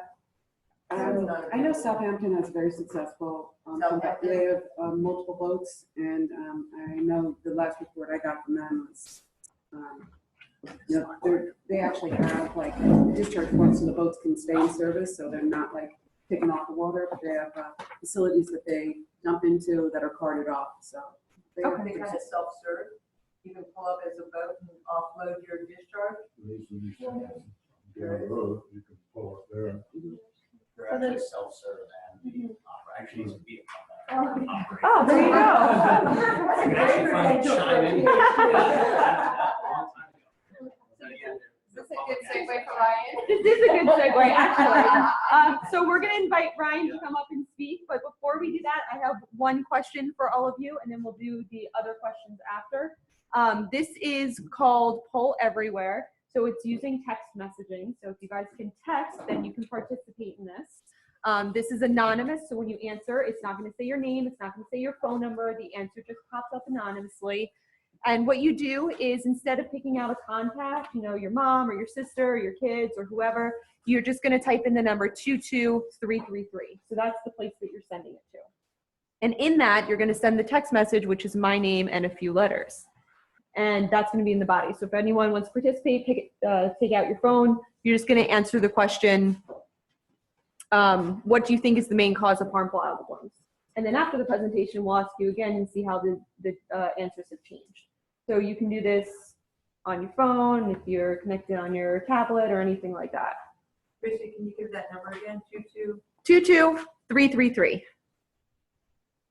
And what you're going to text to that number to be able to join this is Christy, CHRISTIE,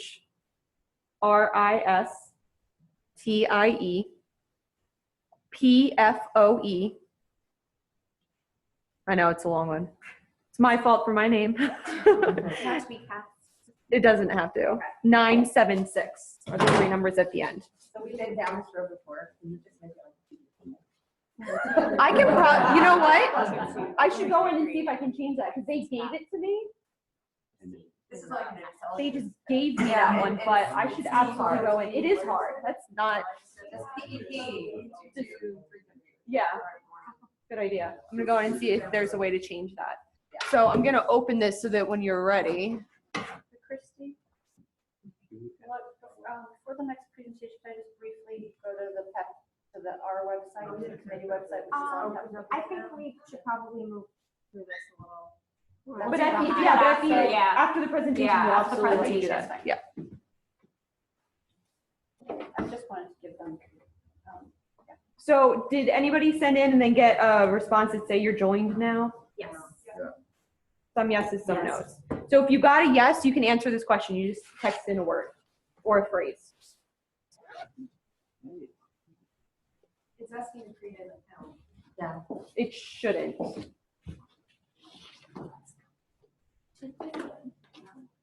Septic system waste, nitrogen. So these are all answers that are coming anonymously.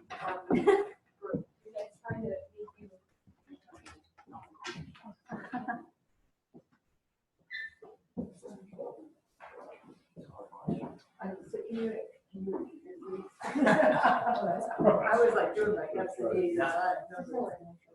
So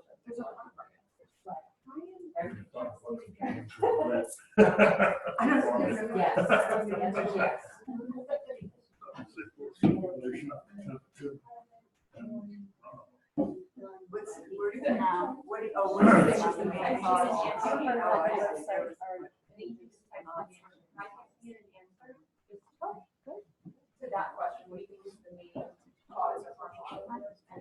Yeah. I don't know if people can see, but some of the things say nitrogen, fertilizers. Oh, yeah, should I read them out? Yeah, it's really hard to see the screen from back there. Oh, okay. Oh, too far away. One answer per person. Yes, one answer per person. So someone just wrote nitrogen runoff. Fertilizers, nitrogen from septic systems, a lot of nitrogen up there. Okay. Anybody else need a few minutes before they get going? How do you answer? Do you have to answer it by writing in nitrogen from septic systems? Yeah, you just text it. These are the responses. Yeah, these are the responses from everyone in the room. Yeah. Sure. So one says, oh, I always love these surveys. Nitrogen from human pee, nitrogen in groundwater that reaches water, nitrogen from septic systems, fertilizer, nitrogen runoff. So I always love the answers.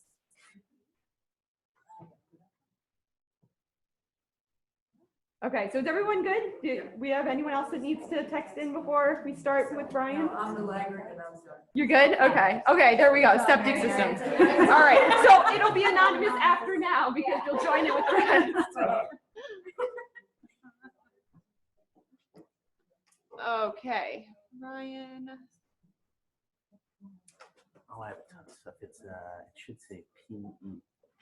Where'd it go? Actually, I don't think that's mine. Here, I'm gonna let you scroll through and click on whatever yours is. Yeah, you can use that, and the other one's easier for. Yeah, there we go. So Ryan is a PhD student at the GOPO lab at Stony Brook University, Southampton. You're based out of, right? Yes. Southampton. So he's going to give us a talk today about harmful algal blooms and a little bit how it's related to human health. And it should pop up any second now. Oh, great. Does this work? Right? I think Yes. As soon as it opens, you should be good to go. I learned quite a lot today, by the way. Good. Thanks for having me. Of course. Yeah, and All right. hopefully everyone can stay awake during the talk, and I'll try to be pretty quick as possible, I guess. So, harmful algal blooms, a threat to coastal ecosystems. I originally had a talk similar to this. It was a global threat to coastal ecosystems, but I felt we'd be here all day. So, so before I even start on harmful algal blooms, really at the base of the food web, phytoplankton are really important. They're primary producers. They provide energy and oxygen to marine ecosystems, and they remove carbon dioxide from the atmosphere. So phytoplankton, not all phytoplankton are HABs. And in fact, of the 5,000 documented phytoplankton species, several hundred are known to be harmful. So a very, very small percentage. And when you're thinking about HABs, you're thinking about, associated with elevated algal densities or maybe toxins or maybe leading to a disruption in the ecosystem. So it's not necessarily a toxic algae, which you kind of think about a lot, but it could also be just this, overabundance of algal biomass. But a lot do produce some potent biotoxins and some cause massive anoxic events. And many even just shade seagrass or maybe kill off shellfish and the habitats that they live in. So one question, this is another question, I should have put this up, should have had you put this up in there. Anyone know the first documented harmful algal bloom? First one? The first one ever. And I don't know if I'm right on this, but I have a theory here. Switzerland, 1911. This might have been a little bit, this might have been a little bit before. I don't know. I may not be 100% right on this, but the River Nile, all of its water turned to blood and the fish of the Nile died. So I know where that is. this could probably be argued. Right? So anyway, I thought that was pretty funny. That's called Ombo, right? Where it's ends? Yes, I believe you're right about that. Yeah, that's I've pretty been good. there. So anyway, so we can agree to disagree. I don't even know if I 100% agree, but it's kind of something to think about. So anyway, but in more present day harmful algal blooms, this is the coast of the U.S. prior to 1972. Very few blooms that were reported here, and this is present day major HAB-related events. Now there could be many reasons for this. The increase so rapidly.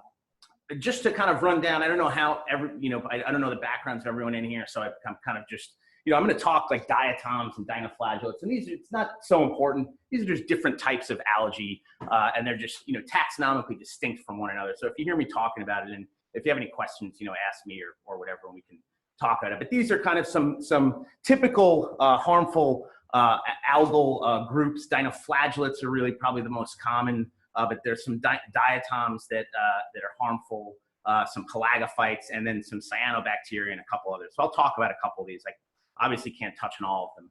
So the map I showed before was really coastal systems in the U.S., but I also wanted to just throw this up very briefly because this is distribution of all HABs. We have quite a lot of freshwater toxic cyanobacteria. We have quite a lot of toxic cyanobacteria on Long Island as well, which I'll talk about. Like cyanide base, cyan.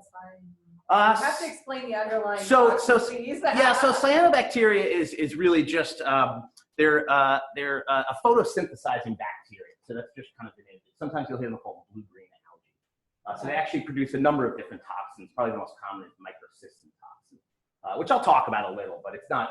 The name has really nothing to do with that. Okay.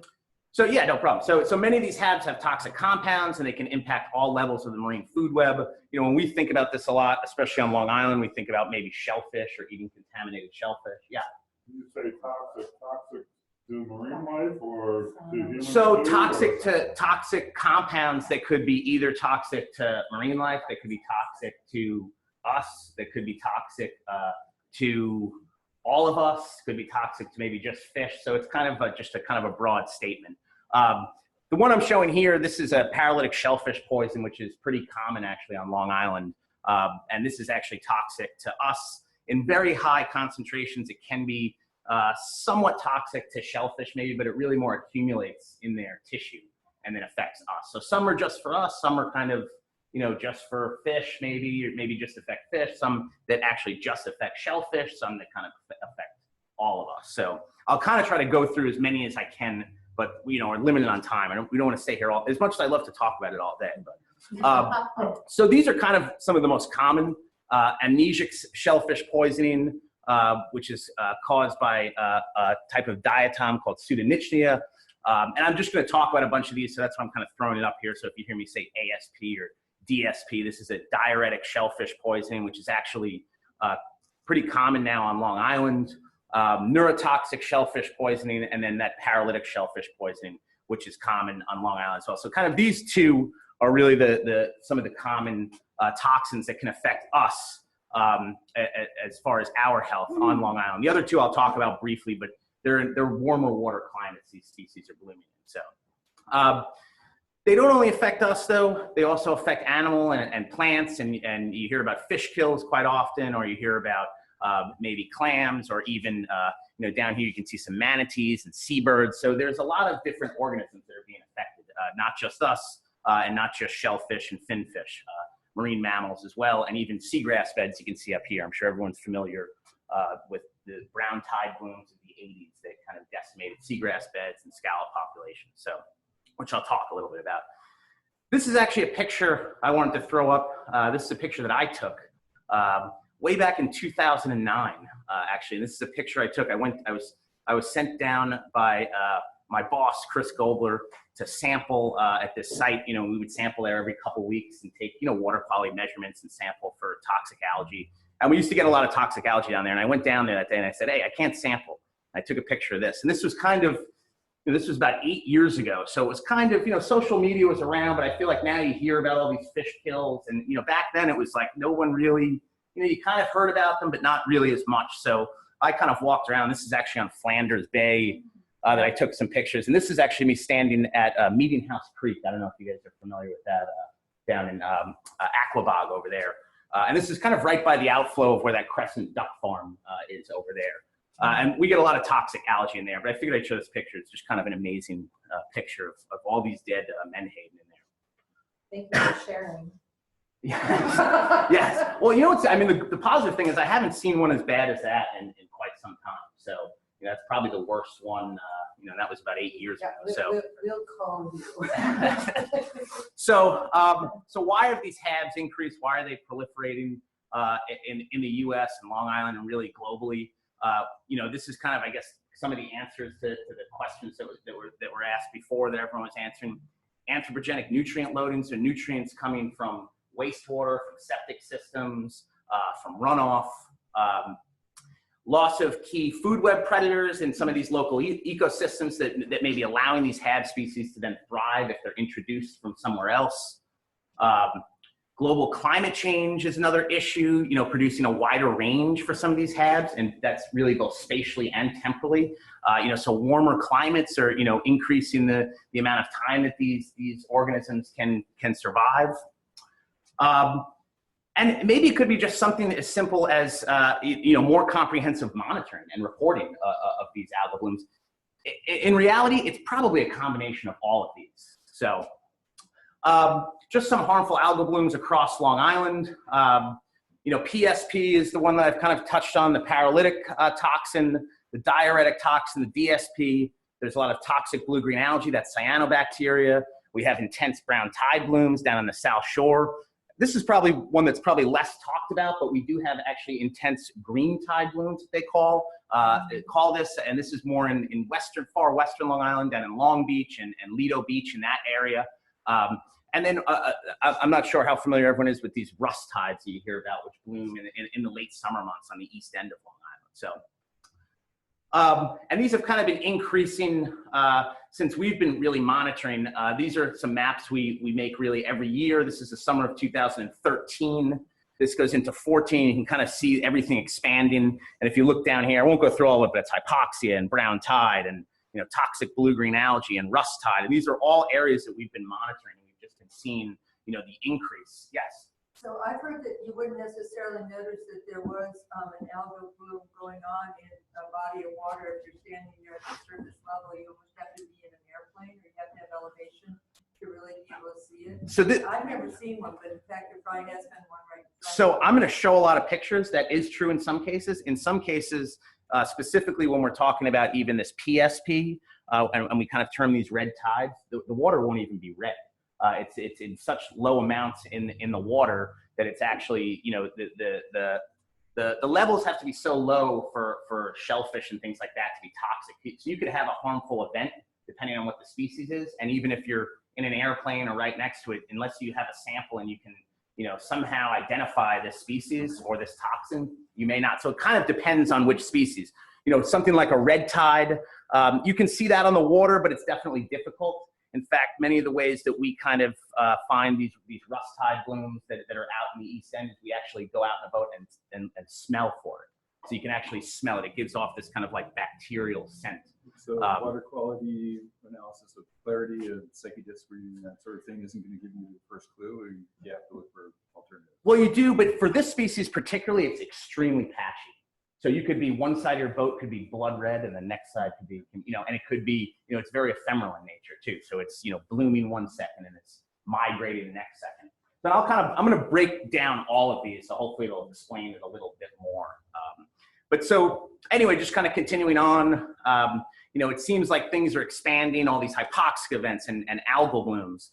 Into 2016, specifically rust tides really expanding. So we're picking up a lot more toxic blue-green algae in areas that we never really saw before. And into 2017, which actually was maybe more mild in some cases, but we actually had a lot more hypoxic events, it seemed like. So it seems like this is increasing, but before I kind of go on to Long Island, I want to just talk about some infamous U.S. HABs. One being the Florida red tide blooms. And the reason I'm kind of bringing these up is because we should be fortunate that we don't have these blooms in our waters. Yes? Going back to the previous slide, I'm just wondering, when you were looking at this in 2017, and the one before that was 16, yeah. I think not that one.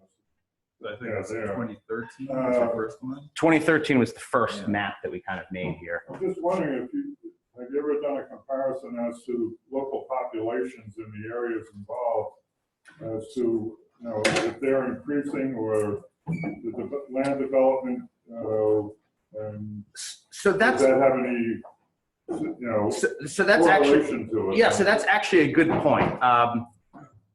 We haven't.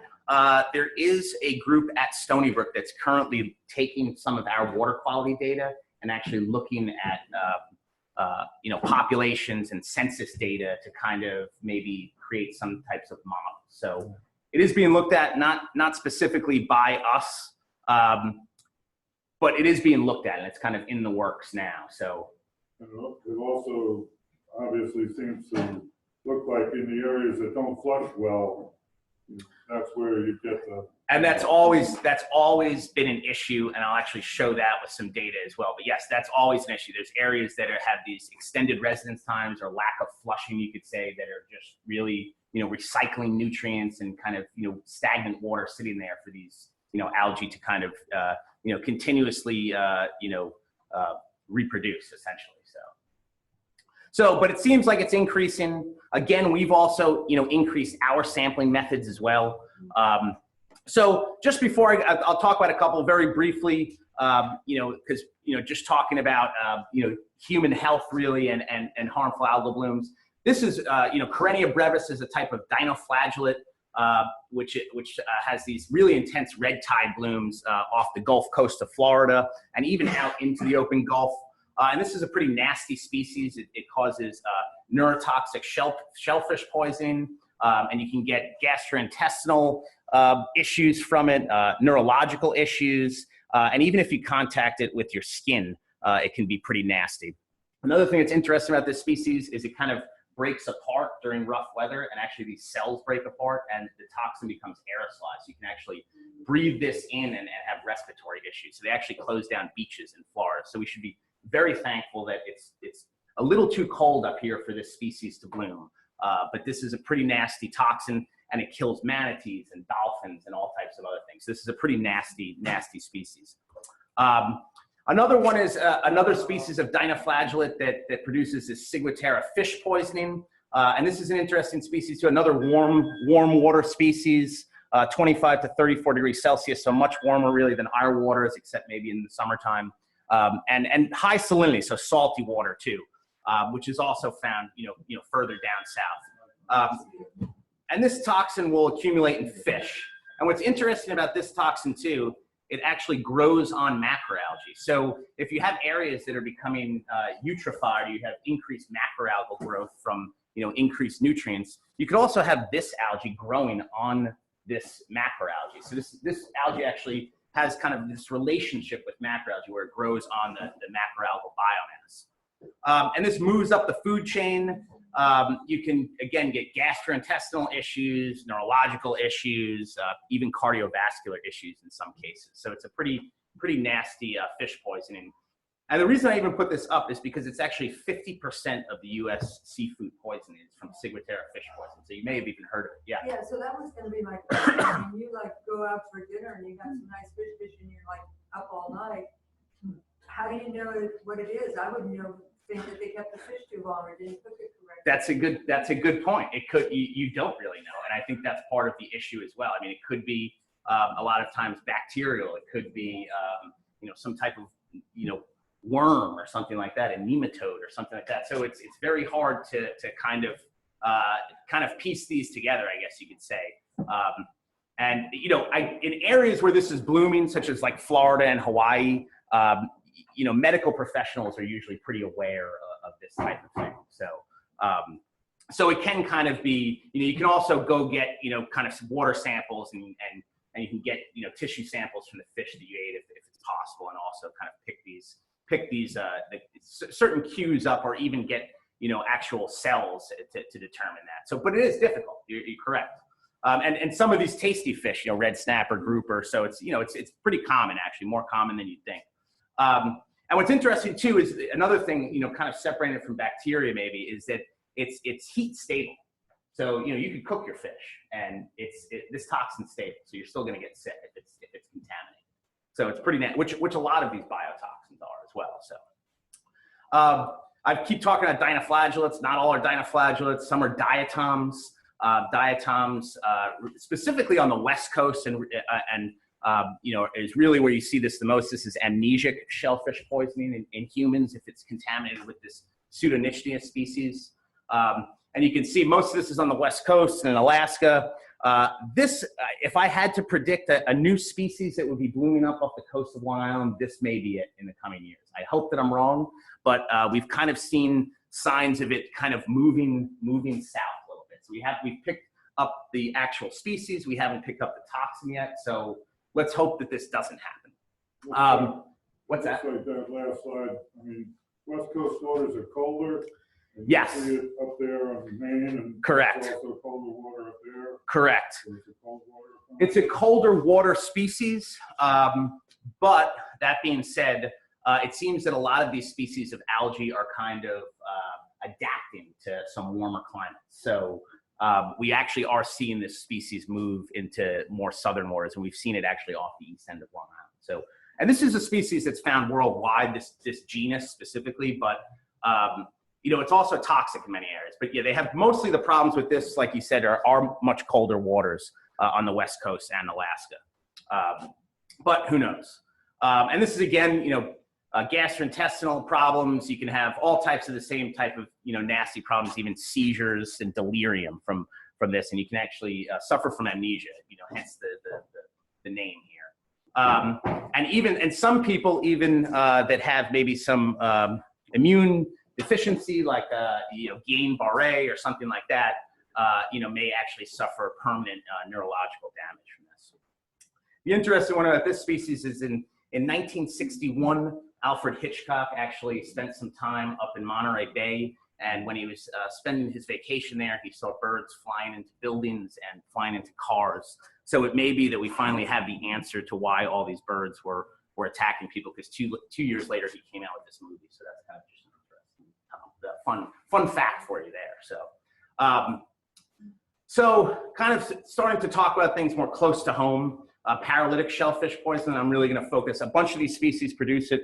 The one that we kind of have to worry about here is Alexandrium.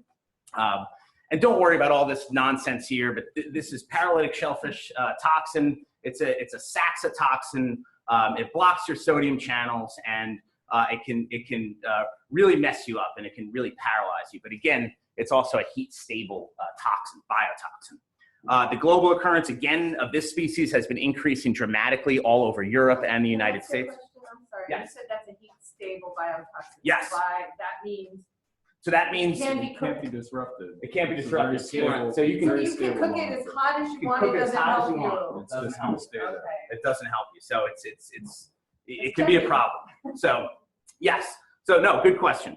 And also all of these biotoxins don't have any antitoxins. So that's Nice. enough. Yeah. So they can be quite dangerous. So anyway, so this is increasing again, just like the rest of these, toxic algal blooms, could be increased monitoring, increased nutrient loading. It could probably a combination of both. These are actually from the DEC's website, and these are closures due to PSP toxins in the water column. So this is, East End, Laurel, Riverhead. Here's that Meeting House Creek, Western Shinnecock Bay, Northport and Huntington, Mattituck, and even very close here, Sag Harbor. So all of these areas have been closed to shell fishing at some point, and some quite consistently. And some of the, some of the work that's come out of our lab, where we've actually been looking at this, we've studied a lot in Northport, because that's where it's been, it was consistent over many years and at very high concentrations and very high toxicity. And this is, so if you look at the blue, this is the saxitoxin itself. And you look at the red, this is the actual number of these algal cells. And really what you want to take away from this is that we can kind of pick up. So if we sample and we just look at these cells, we kind of have a 2-week period before this toxin starts to increase in the tissue of shellfish. So this blue is the increase of that toxin in shellfish that are in there.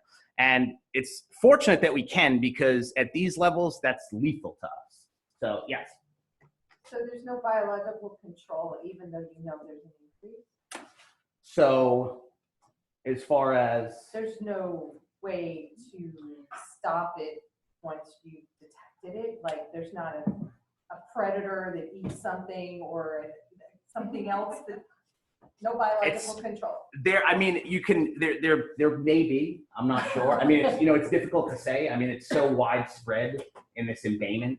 That it would be difficult to target just this.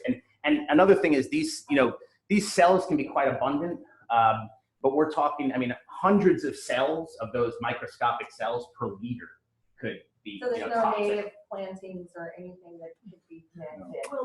It's- So we can't plant carrots and tomatoes together and fix this.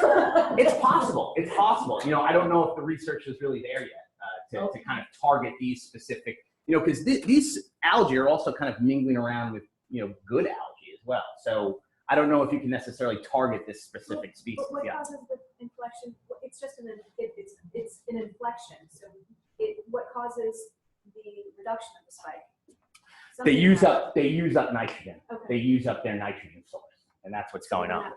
So they run out of one of their macronutrient sources, essentially. Yeah.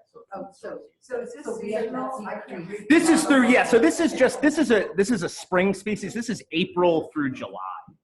Oh. So April through July of 1 year. So it spikes up. And basically what I just wanted you to take away from this is that, you know, by just monitoring the water, you can pick up on the saxitoxin in shellfish. So the DEC puts out shellfish, and then they do a bioassay to determine how much toxins are in these shellfish bags. And then that's how they determine if they're going to close the area or not.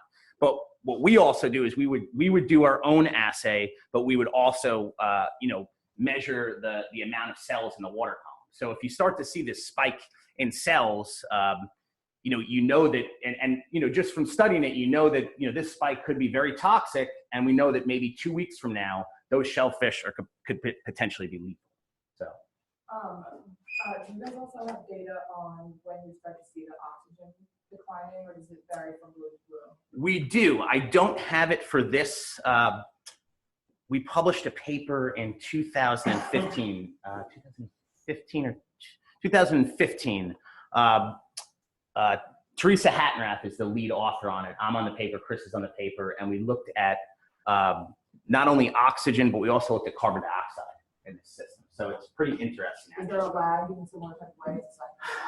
There is, but it's not necessarily from, we're not so sure if it's necessarily from Alexandrium, because there's also another biomass of, you know, this may not be from a cellular standpoint or abundance of cells, this may not be the dominant species. This is the most toxic, but it may not be the dominant species in there. So it's more likely that this could be, you know, releasing what we call allelic chemicals or something that's killing off these other algae that are then dying, and then the water goes hypoxic. So it's kind of difficult to kind of, yeah, it's more complex, I guess, than just this one species. You mentioned in passing there that they feed on nitrogen. So these guys. Remove the nitrogen? What's that? They remove the nitrogen is the problem? I mean, is there some side benefit to this? Well, they pick and choose. They don't necessarily remove all the nitrogen. And I don't think, again, that they're in abundance enough to actually remove the nitrogen, remove the amount of nitrogen that we need. And not only that, I mean, they're then, you know, they eventually die as well. So then that excess nitrogen can be re-released back into the water column. So it's almost kind of like a cycling of nitrogen. So there's no benefit to these guys whatsoever. Yeah, not that I can think of. Really. No benefit. I mean, there may be, but you know, I'm just not sure. I mean, they're pretty toxic. And this is kind of just sampling. This is over 1,000 time points of sampling over, you know, from 2007 to 2015. Red being really high abundance of these cells, white being no cells detected, you know, yellow being pretty low, and green being kind of intermediate. You can see, again, these hotspot Northport, you know, Meeting House Creek, Mattatuck, all those same places where the DEC was reporting closures. And this, you were picking up these cells at 82% of all the sites sampled. So you can see these open waters in Long Island Sound are kind of the only areas that we're not really picking up cells. But even so, we're picking up some that are probably cruising around from the bays or something like that. So do the samples have a composition of all the other species as well, or is it specific to? We do. We do. We usually do counts, which for these specifically, we're targeting this species, but we do have total abundance of other species of algae in there. That'd be cool with that too. Yeah. No, and it is pretty. We have looked at it in our lab as well. So if you're interested, yeah, we could talk Do you guys more. have a baseline in your mind As far as a baseline. to measure improvements later? Oh yes, of course, yeah, we do, and I'll actually show some of it because we do.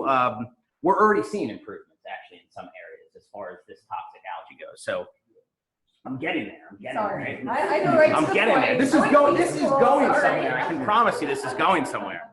So another thing to just know about this species, it's quite interesting because it can actually form dormant cysts that can actually remain in the sediment for years before the environmental conditions are correct, and then it can pop up and start another bloom. So that's just one thing I wanted you to know. Don't reuse the sandy dredge.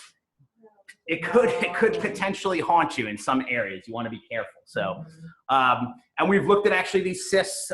There was a small bloom in 2007. We looked at some of these cysts there. I'm sorry, a larger bloom in 2007. In 2008, these are the number of cysts in the sediment. And this is Northport. It's kind of hard to see here. So we can see back here, in this back bay where there's extended residence times. There's also an effluent pipe back here, which I'll talk about. So we're seeing an increase after a big bloom, and the next season we're seeing that same result, still very high cyst densities within the sediment. And 2009 was actually the highest densities of cysts that we ever recorded in the state of New York. So what drives these New York blooms? Well, these guys seem to like ammonium. So this is just, experiments that we did where we isolated some of these cells and then incubated them in different types of solutions, essentially, different species, so nitrate, and phosphate, and urea. So they seem to like ammonium. They seem to be more toxic when they use ammonium, and they seem to grow much faster and be more abundant when we're using ammonium. Where do we find ammonium? Coming out of sewage effluent, mostly. So this is a sewage treatment plant, the Scudder Beach sewage treatment plant. The outfall's back here in probably the worst location you could possibly have it. And this inputs about 400,000, 400,000 gallons per day into, which is actually relatively small for some of these sewage treatment plants, but it's still quite a lot. This is data collected from the DEC. 10.4 million gallons per day is small. In relative, I mean, if you compare it to, like, let's say the Bay Park sewage treatment plant, that's about 65 million gallons a day. So 400,000 is relatively small. At first, it's a small sewage treatment plant. It's not a large population, a large sewer shed, rather. Has this been upgraded or not? Getting there. You're like ahead of me. So, but yes, it has been upgraded. The answer is yes. Okay. So this is actually from the DEC. So this is, sampling from the DEC, and you're looking at acres of shellfish beds closed. So you can see all these closed shellfish beds, and it starts to drop off in 2013. 2014, nothing's closed. Well, in 2013 into 2014, they upgraded their sewage treatment plant. So it seems like a pretty direct relationship. This is total nitrogen going into there, but also total inorganic nitrogen and total organic nitrogen as well. So all of this is decreasing. So, and we haven't really seen shellfish closure since because of this toxin. So I'm sorry, you went really fast there. You're saying they upgraded. Yes. And we saw improvement. yes. So before this, I showed, so here they're closing those shellfish beds, and now the red is not closing these shellfish beds. So these shellfish beds are open. Post upgrade, you had a positive result. Yes, correct. Correct. Yes. So and here's indicating that upgrade and then this drop in nitrogen too. So all this total nitrogen that's being input into this system. So you just answered my own question because you must have developed baseline in order to produce this result, correct? Yes, correct. Correct. Well, we're taking it from the DEC. This is just based on what I'm just showing here. We have other data, but what I'm showing here is just shellfish closure. So, but we're also not seeing toxic levels anymore too, which would indicate shellfish closure. So another species on Long Island that causes this diuretic shellfish poisoning. This is a species called Dinophysis, another dinoflagellate. It's been reported in the U.S., but these illnesses from it haven't really been reported until recently, 2011. This is strictly gastrointestinal, so you'll know pretty rapidly if you have diuretic shellfish poisoning, and it has to be, the concentrations of this particular toxin are actually really low, so only 0.16 parts per million will actually make you quite sick. That's low. Yeah, it's pretty low, this toxin. It's a pretty nasty toxin. It's not a neurotoxin, which is good. So die, but you'd be very It's actually really interesting because you're bringing up ocadaic acid is something that I actually worked with. Oh, really? Really? So that's really, ocadaic acid is really what these guys are. It was used to look at protein phosphorylation in the Krebs lab back in really interesting University of Washington back in the mid to late 80s. And we actually had to have a company make it for us to actually use it as a control to look at protein phosphorylation. And of course, now you can probably the control certain proteins and electrolytes moving out of your small intestine is all modulated by proteins that are phosphorylated, moving them in and out through channels to keep you hydrated. So wow. It's really intriguing. That is interesting, actually. And that these algae are actually making it as a defensive. It's what we think, anyway. I mean, what else would it be for? But we're not really sure. So. Anyway, are you saying you could turn it on? No. It's actually, I think that the algae are creating this defensive mechanism against higher order organisms that actually exploit protein phosphorylation. that's used in, like, that's just a global control of how proteins operate to get enzymes to work. The insulin is a protein that's phosphorylated, and you go from an active to an inactive form. So it's basically what, in a sense, what a lot of these biotoxins are really doing. So yeah. So the anyway, reason why these organisms exploit all of this energy to creating really harmful toxins, and it's to create in general defensive mechanism. To keep things from eating it. Right. Yes, essentially. Or to outcompete. Correct. Other algae. Correct. In the system. Correct. So this, I just wanted to show this quick. This is the first harmful dinophysis bloom picked up in the U.S. This is in Texas. But the only reason I'm showing this was picked up on what we call an IFCB, or an imaging flow cytobot. And this is a device that actually can be put out in the water and actually can draw a small amount of water into a reservoir, automated, completely automated and telemetered, so you can get live data. And it actually takes pictures of the individual cells. And then these pictures can be input into an image recognition database, and actually the same database, similar database, modified a bit, that the FBI uses for facial recognition. So it's a really interesting device, and we actually now have one in our lab. So we're actually working on our current baseline database to kind of get this thing out in the field so that we can start actually taking pictures around Long Island with this device. So. And this is telemetry is yeah, real time. Real-time data, but more importantly, it's real-time data that's streaming back to our lab.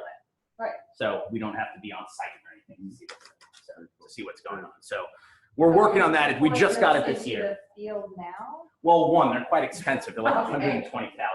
So it's quite an expensive device, and it's quite a complicated device, and it needs kind of a lot of images to be able to identify, what you're looking at. So it kind of needs to know what it's looking at first. So we're kind of working we just got it this year, so we're kind of, it's going to take, another 6 to 8 months to actually get it operational so that we can actually identify, these organisms out in the field.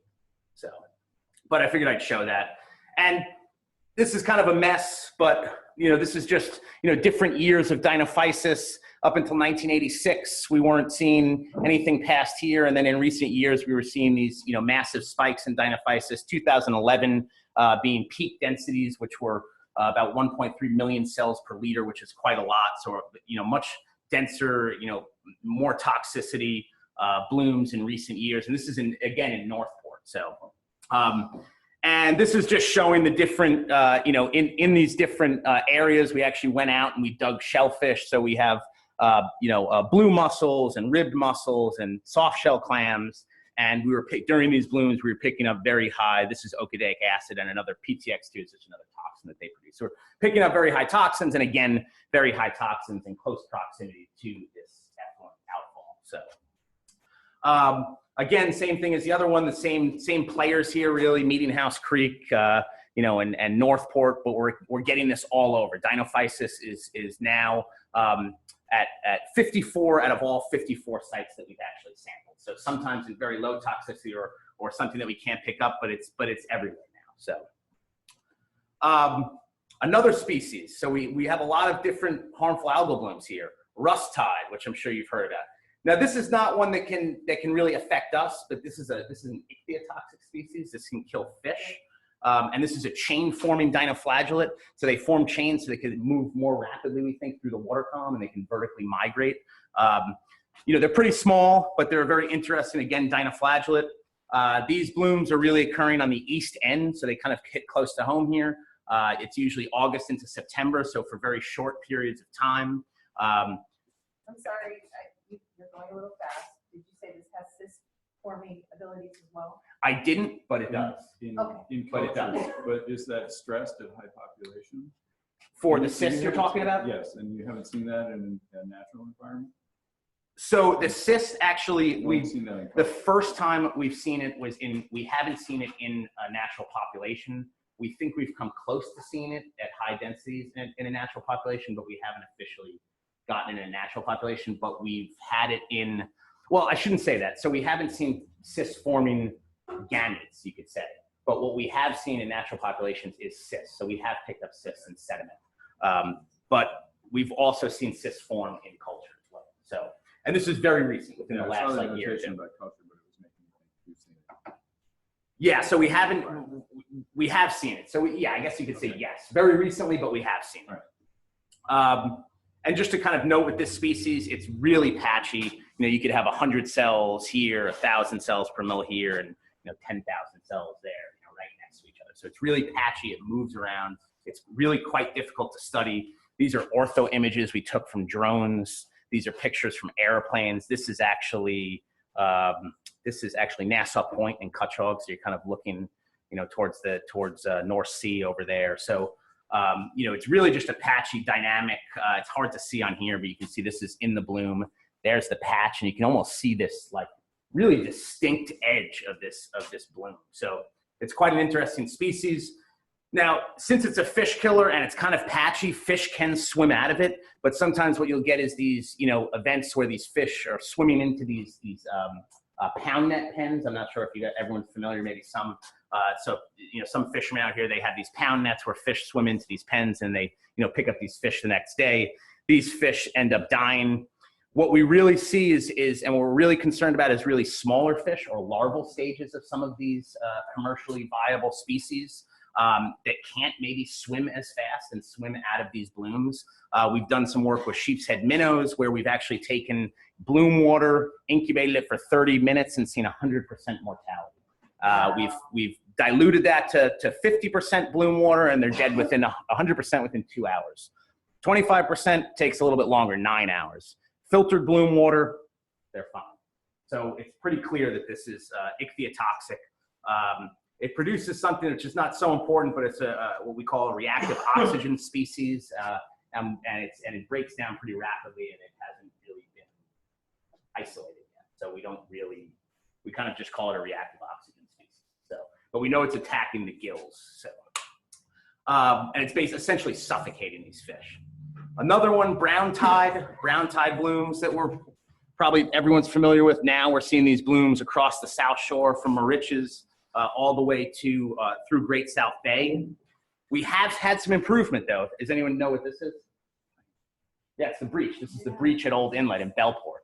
So we studied this breach quite a bit. We looked at data from Suffolk County before. We looked at our high frequency, high resolution sampling system after, and we just took averages here. I'm just showing salinity. Purple is much lower salinity, down to about 24. In this same area, salinities after the breach was probably up around 28 PSU, and you're seeing this red is really ocean water kind of moving, red, orange, yellow is kind of ocean water moving around here, and really increasing the ocean flushing as you move east towards Mauritius. So the breach is kind of right here, Mauritius Inlet's over there, and this is, Fire Island Inlet.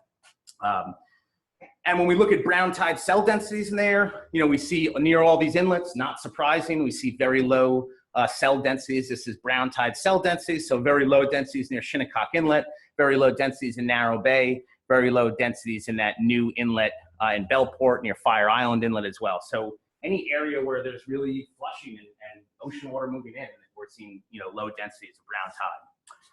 The final one, I swear, toxic cyanobacteria. So this is a freshwater species in eutrophic freshwater lakes, and this occurs during warmer months, which is unfortunate because it's really this peak recreational period.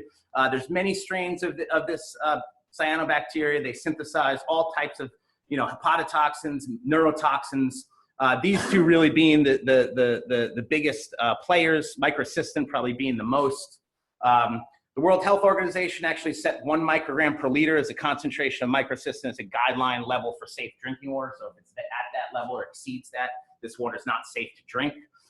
They cause serious neurological, gastrointestinal. They'll really crush your liver. You can even get certain types of cancers from this for long term. And they've also been linked to deaths in waterfowl, cattle, and dogs, and even dogs locally. So this is the pea soup, right? This is pea soup, exactly. So poorly flushed waters, high residence times, excess nutrient concentrations, all, decreased grazing pressure of other types of, zooplankton or something like that.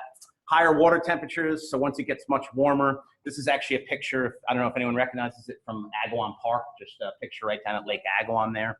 This is also from Lake Agawam.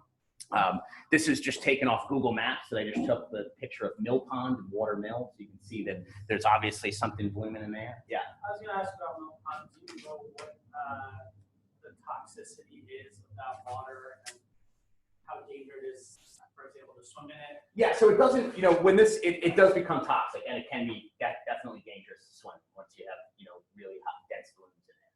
So we've done quite a bit of work in Mill Pond. Mill Pond and Lake Agawam are like one of the two worst ponds on the east end. Yeah, so I mean, I pass by there all the time, and sometimes, like, I go kayaking in there, and I just wonder, like, if I get a little bit of that water in my mouth, is that gonna, like, make me sick?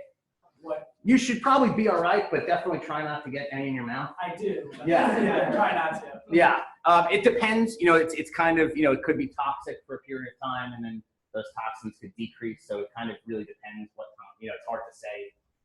But yeah, definitely, if it's really green, I'd suggest probably, staying away from it. So, and I should say too, if it's, when these ponds turn green, they well exceed, that limit of 1 microgram.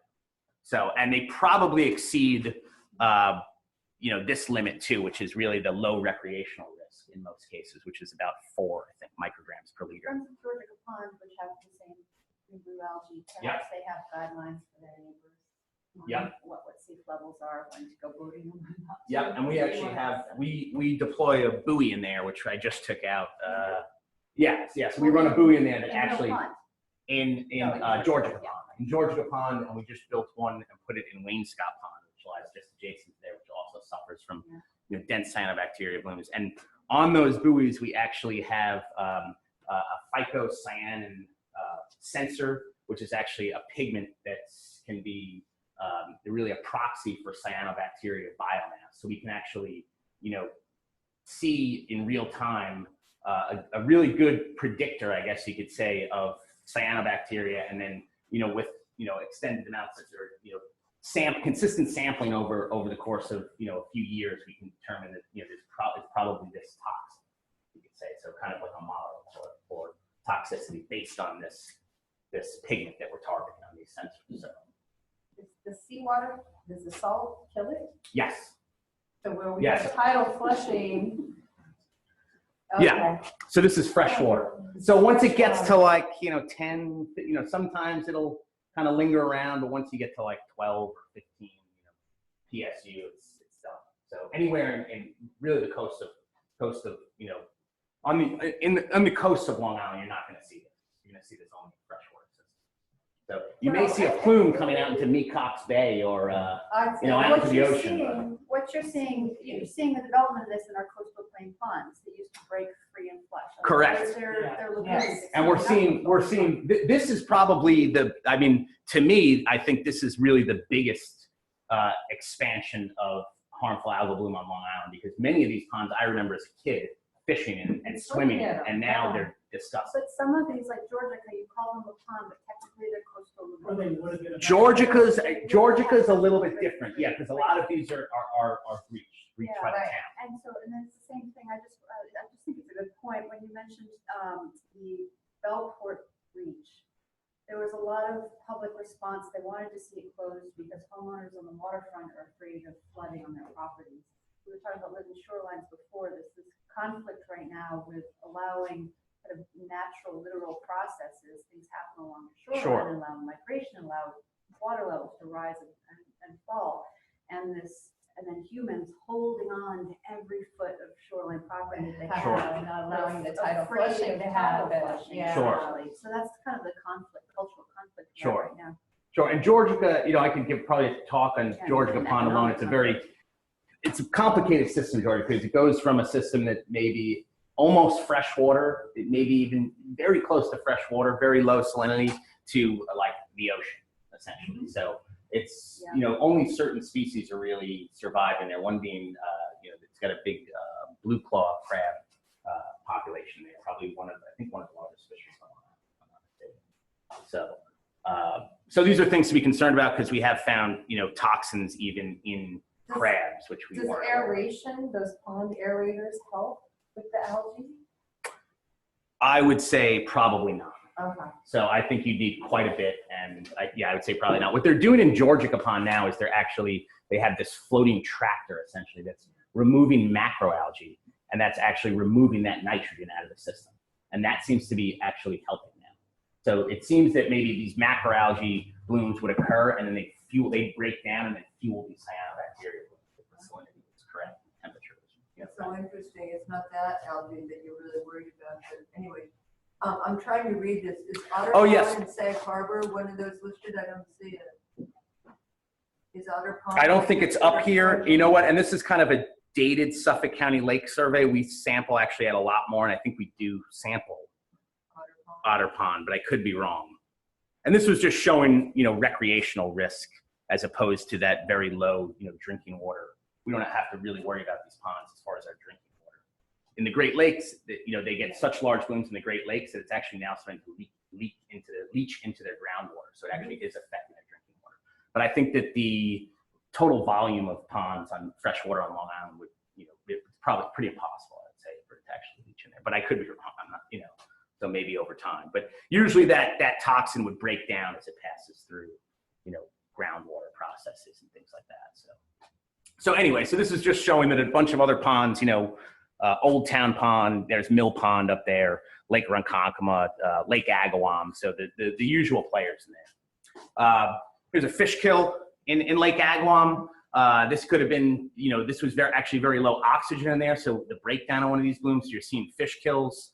This was, I thought this one was funny because it says scientists puzzled by fish kill in Mill Pond. So this was kind of, I think this was in 2008, so it was before my time working in Chris's lab, but I always thought that was funny. So this is in Mill Pond during a really, dense bloom. So that's pretty much it. I have a couple slides just showing like kind of what we're doing now. Now we have, if any of you have heard this Long Island Marine Monitoring Network during the summer months, Bill Corbell reports, areas that water quality's, good and bad all across Long Island. So this is coming out of our lab. We've now been transitioning over to this real-time telemetry. So we have a bunch of data loggers and we're doing discrete sampling for a number of different water quality parameters. But now we've been developing a lot of these systems. Actually, here's one from Georgia Pond there. But also these land-based systems. We actually have one out in central Peconic Bay off on Robbins Island Pier out there. So you can go online, you can go to our the Gobler Lab website, and you can click on real-time water quality data. You can look at some of our sites, and we're set to build 4 more for this year. So we're looking for places to kind of put them maybe at one east and a couple west that we want to kind of expand. But we have Port Jeff and Bellport and Quantuck Bay and Shinnecock Inlet. So we have a number of different sites. This gives you real-time data from, it's really, really robust, a number of different sensors here, specific pigments, chlorophyll, tide, even if you just want to go on there and look at temperature. And you can actually go on there and look at time series and historical data. And you can even print out figures and things like that. Yeah. So are you feeling like you have enough data to do some predictive modeling? So actually that's kind of what we're doing here. So a lot of this you're data. already feeling that you can do predictive modeling. So this data, some of this data we're using now to actually not only look at harmful algal bloom models, we're actually looking at habitat models as well. So areas that could be potential starts for restoration. And that's really what we're looking at right now. So, but yes, we definitely have enough, and we're starting to do it. Actually, we'll have some preliminary stuff by February, because I think that's when the granting agency said that I have to have it done. So anyway, so we are doing a lot of work, and that's what a lot of this is really for. But another thing that's really for, if you want raw data, you can always contact me. I love to, one thing that we don't have is really someone that's really good at marketing. So we have all this cool stuff, but nobody knows it's there. So every time I give one of these talks, I always encourage people, send me an email. I'll send you data if you're interested in, analyzing data or working it up or using it in some way that I couldn't even possibly think of. That's what it's here for as well. It's for really everybody to have. It's not, it's not something that we're trying to hold, secret from everybody else. So that's really what it's there for. So to get back to this gentleman's point over here, if we used your predictive modeling data and showed density of population, we could predict predict how much population Long Island should have? Potentially, I think it's more complicated than that. So really the modeling that we're doing too now is we're doing also nitrogen budgets. So we're actually looking, USGS is developing new watershed boundaries this year. And we're working with them to actually then utilize census data, population data, housing data to then input into these nitrogen and phosphorus models, loading models, essentially to determine, what percentage is coming from, groundwater, leaching of, septic system waste or, point source or fertilizer. Watershed buffer line? That's the goal in the end. I mean, they currently have watershed lines and you could easily make buffer lines, but they're actually updating them. So Are you partnered on lineup or are you doing an independent study? this is so USGS is doing that study, and then we're assisting them in analyzing, like the housing data and things like that, and actually doing those nutrient budgets. That's kind of what modeling is happening on the county level. Long Island Nitrogen Action Plan. Yes, so this is kind of model sub-watersheds. Yeah, so it's kind of like the same group. People are doing, we're doing a portion of Nassau County now, so it's kind of a mix of a bunch of people. The idea that in the coming years, next 5 years, let's say, we can really understand what some of these sources are. Yes. Which embayments. And I think that's the goal for all of this to be eventually integrated. So anyway, I know I'm kind of a couple other things that we're doing. I know I've probably been here for like 2 hours already. I don't know how long I've been talking here. We have all these other systems that we're now testing out. We have automated vertical profilers. If you fly at Kennedy Airport, we have this system that profiles, it's recording the same package of sensors, but it's vertically profiling a deep water column. We can get, this is 10,000 data points over 150 days this past year. We're looking at these. Now we can see really what's going on in the water column. These are actually massive phytoplankton blooms. We're looking at, acidification in the water column is a big problem in here, hypoxia. So you're getting these massive blooms and this breakdown of organic matter, and this is like a week span. So we're really collecting just so much data. So we want to kind of maybe even utilize this type of system in other environments out on Long Island.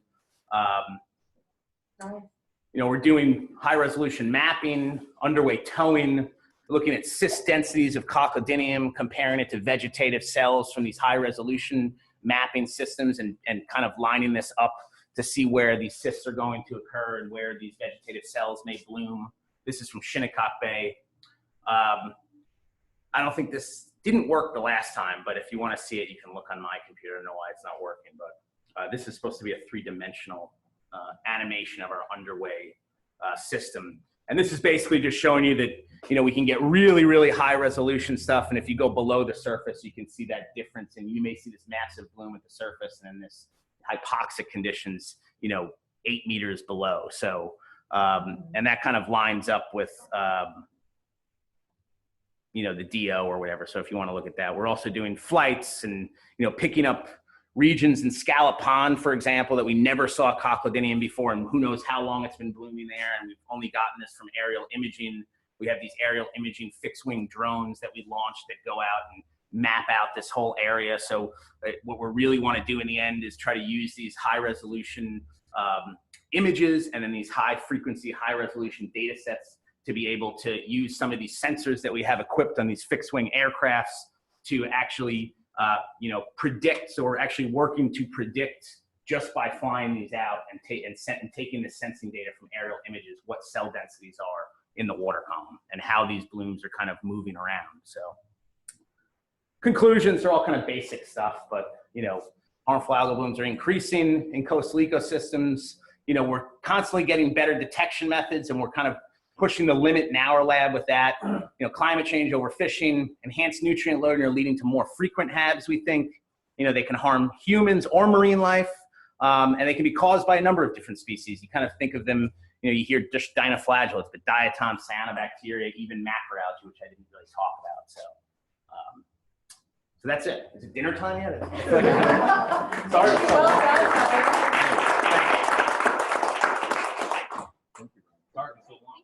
It's really important. I don't know. Sorry. That's our Yeah. That's fine. I didn't know that it would be so well received. Yeah. Yeah, there was a lot of great discussion. It was good. It's that We may- to it went by so fast to be able to top it up on. We'll have Yeah. communication with us. Yeah, do you Yeah. want me to, I can either email it or you can, I don't know if you want to just download it there. Can That's it be fine. on the webpage?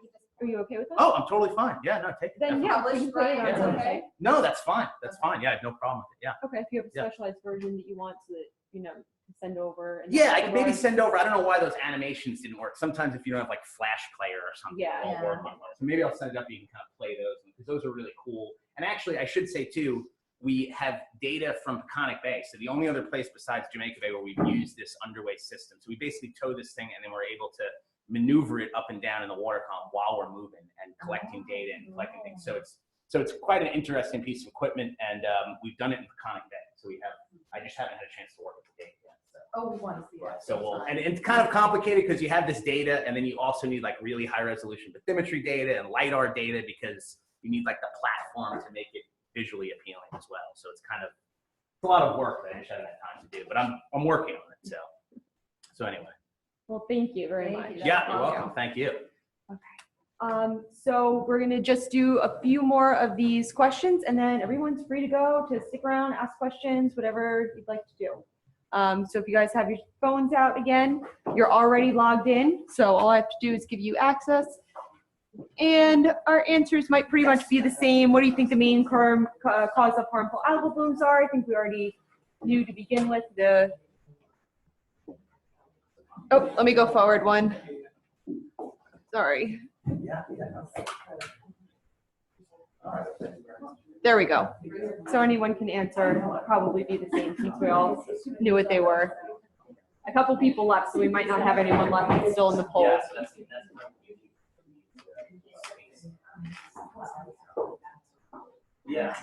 Yeah, we might have lost everyone that was in it. We definitely ran over. Okay, we have 2 people here. I'll take it. There you go. 3 people, all right. Any information is useful. All right, I'm gonna go on to the next question.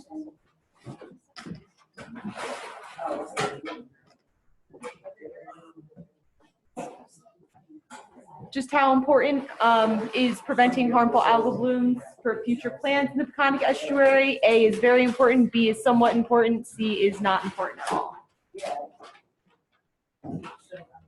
Sure.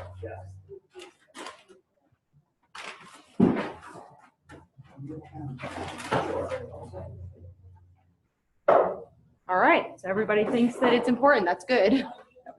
That was you. Do we have anyone else? I said that. Oh, okay. So if you would have, so everyone that did lock in said that it's important. That's good. Harmful algal blooms are an issue in the Peconic Estuary. Strongly agree, agree, disagree, strongly disagree. I think you just write in the answer this time. Oh, I have to activate it. Maybe that's what it is. Yes, A, B, C, and D. I knew that seemed off.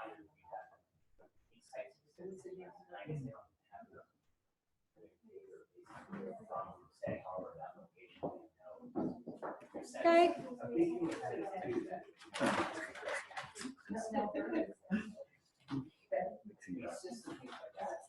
Do you feel informed about harmful algal blooms?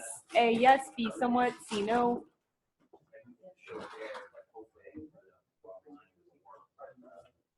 What do you do with the data of the surveys? I analyze it at the end of the year. Are you use it for reporting as well on participation? Yeah. Okay. Continue. Okay, over the next 4 questions, you're sort of going to rank most to least important. So what do you think is the most important out of these 4? And then as we go through the next 4 questions, it'll be most, second most, third most, least important. So if you choose A this time, you can't choose A again. Oh, so there's going to be 4 different. Yeah. So whoever said that the most important issue in PEP is habitat restoration, whoever said that, they can't choose D again for the rest of the questions.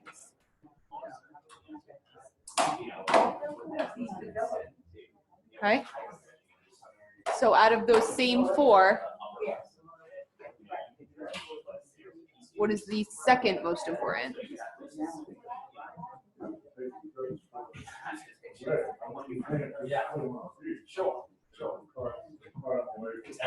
Okay, I think we have 4 people in here, so that's good.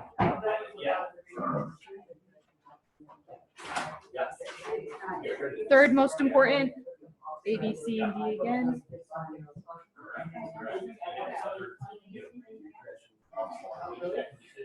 There we go. And last but not least, well, actually, least, what is your least important out of all 4?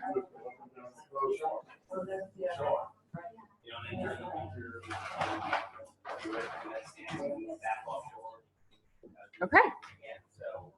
This all goes under the category if I had to choose. If you had to choose. Yep. Okay, when you first joined in, it sent you a message, and I think you have to just text in leave, and then you're signed out of this poll. So just text leave, and it locks you out of this whole system.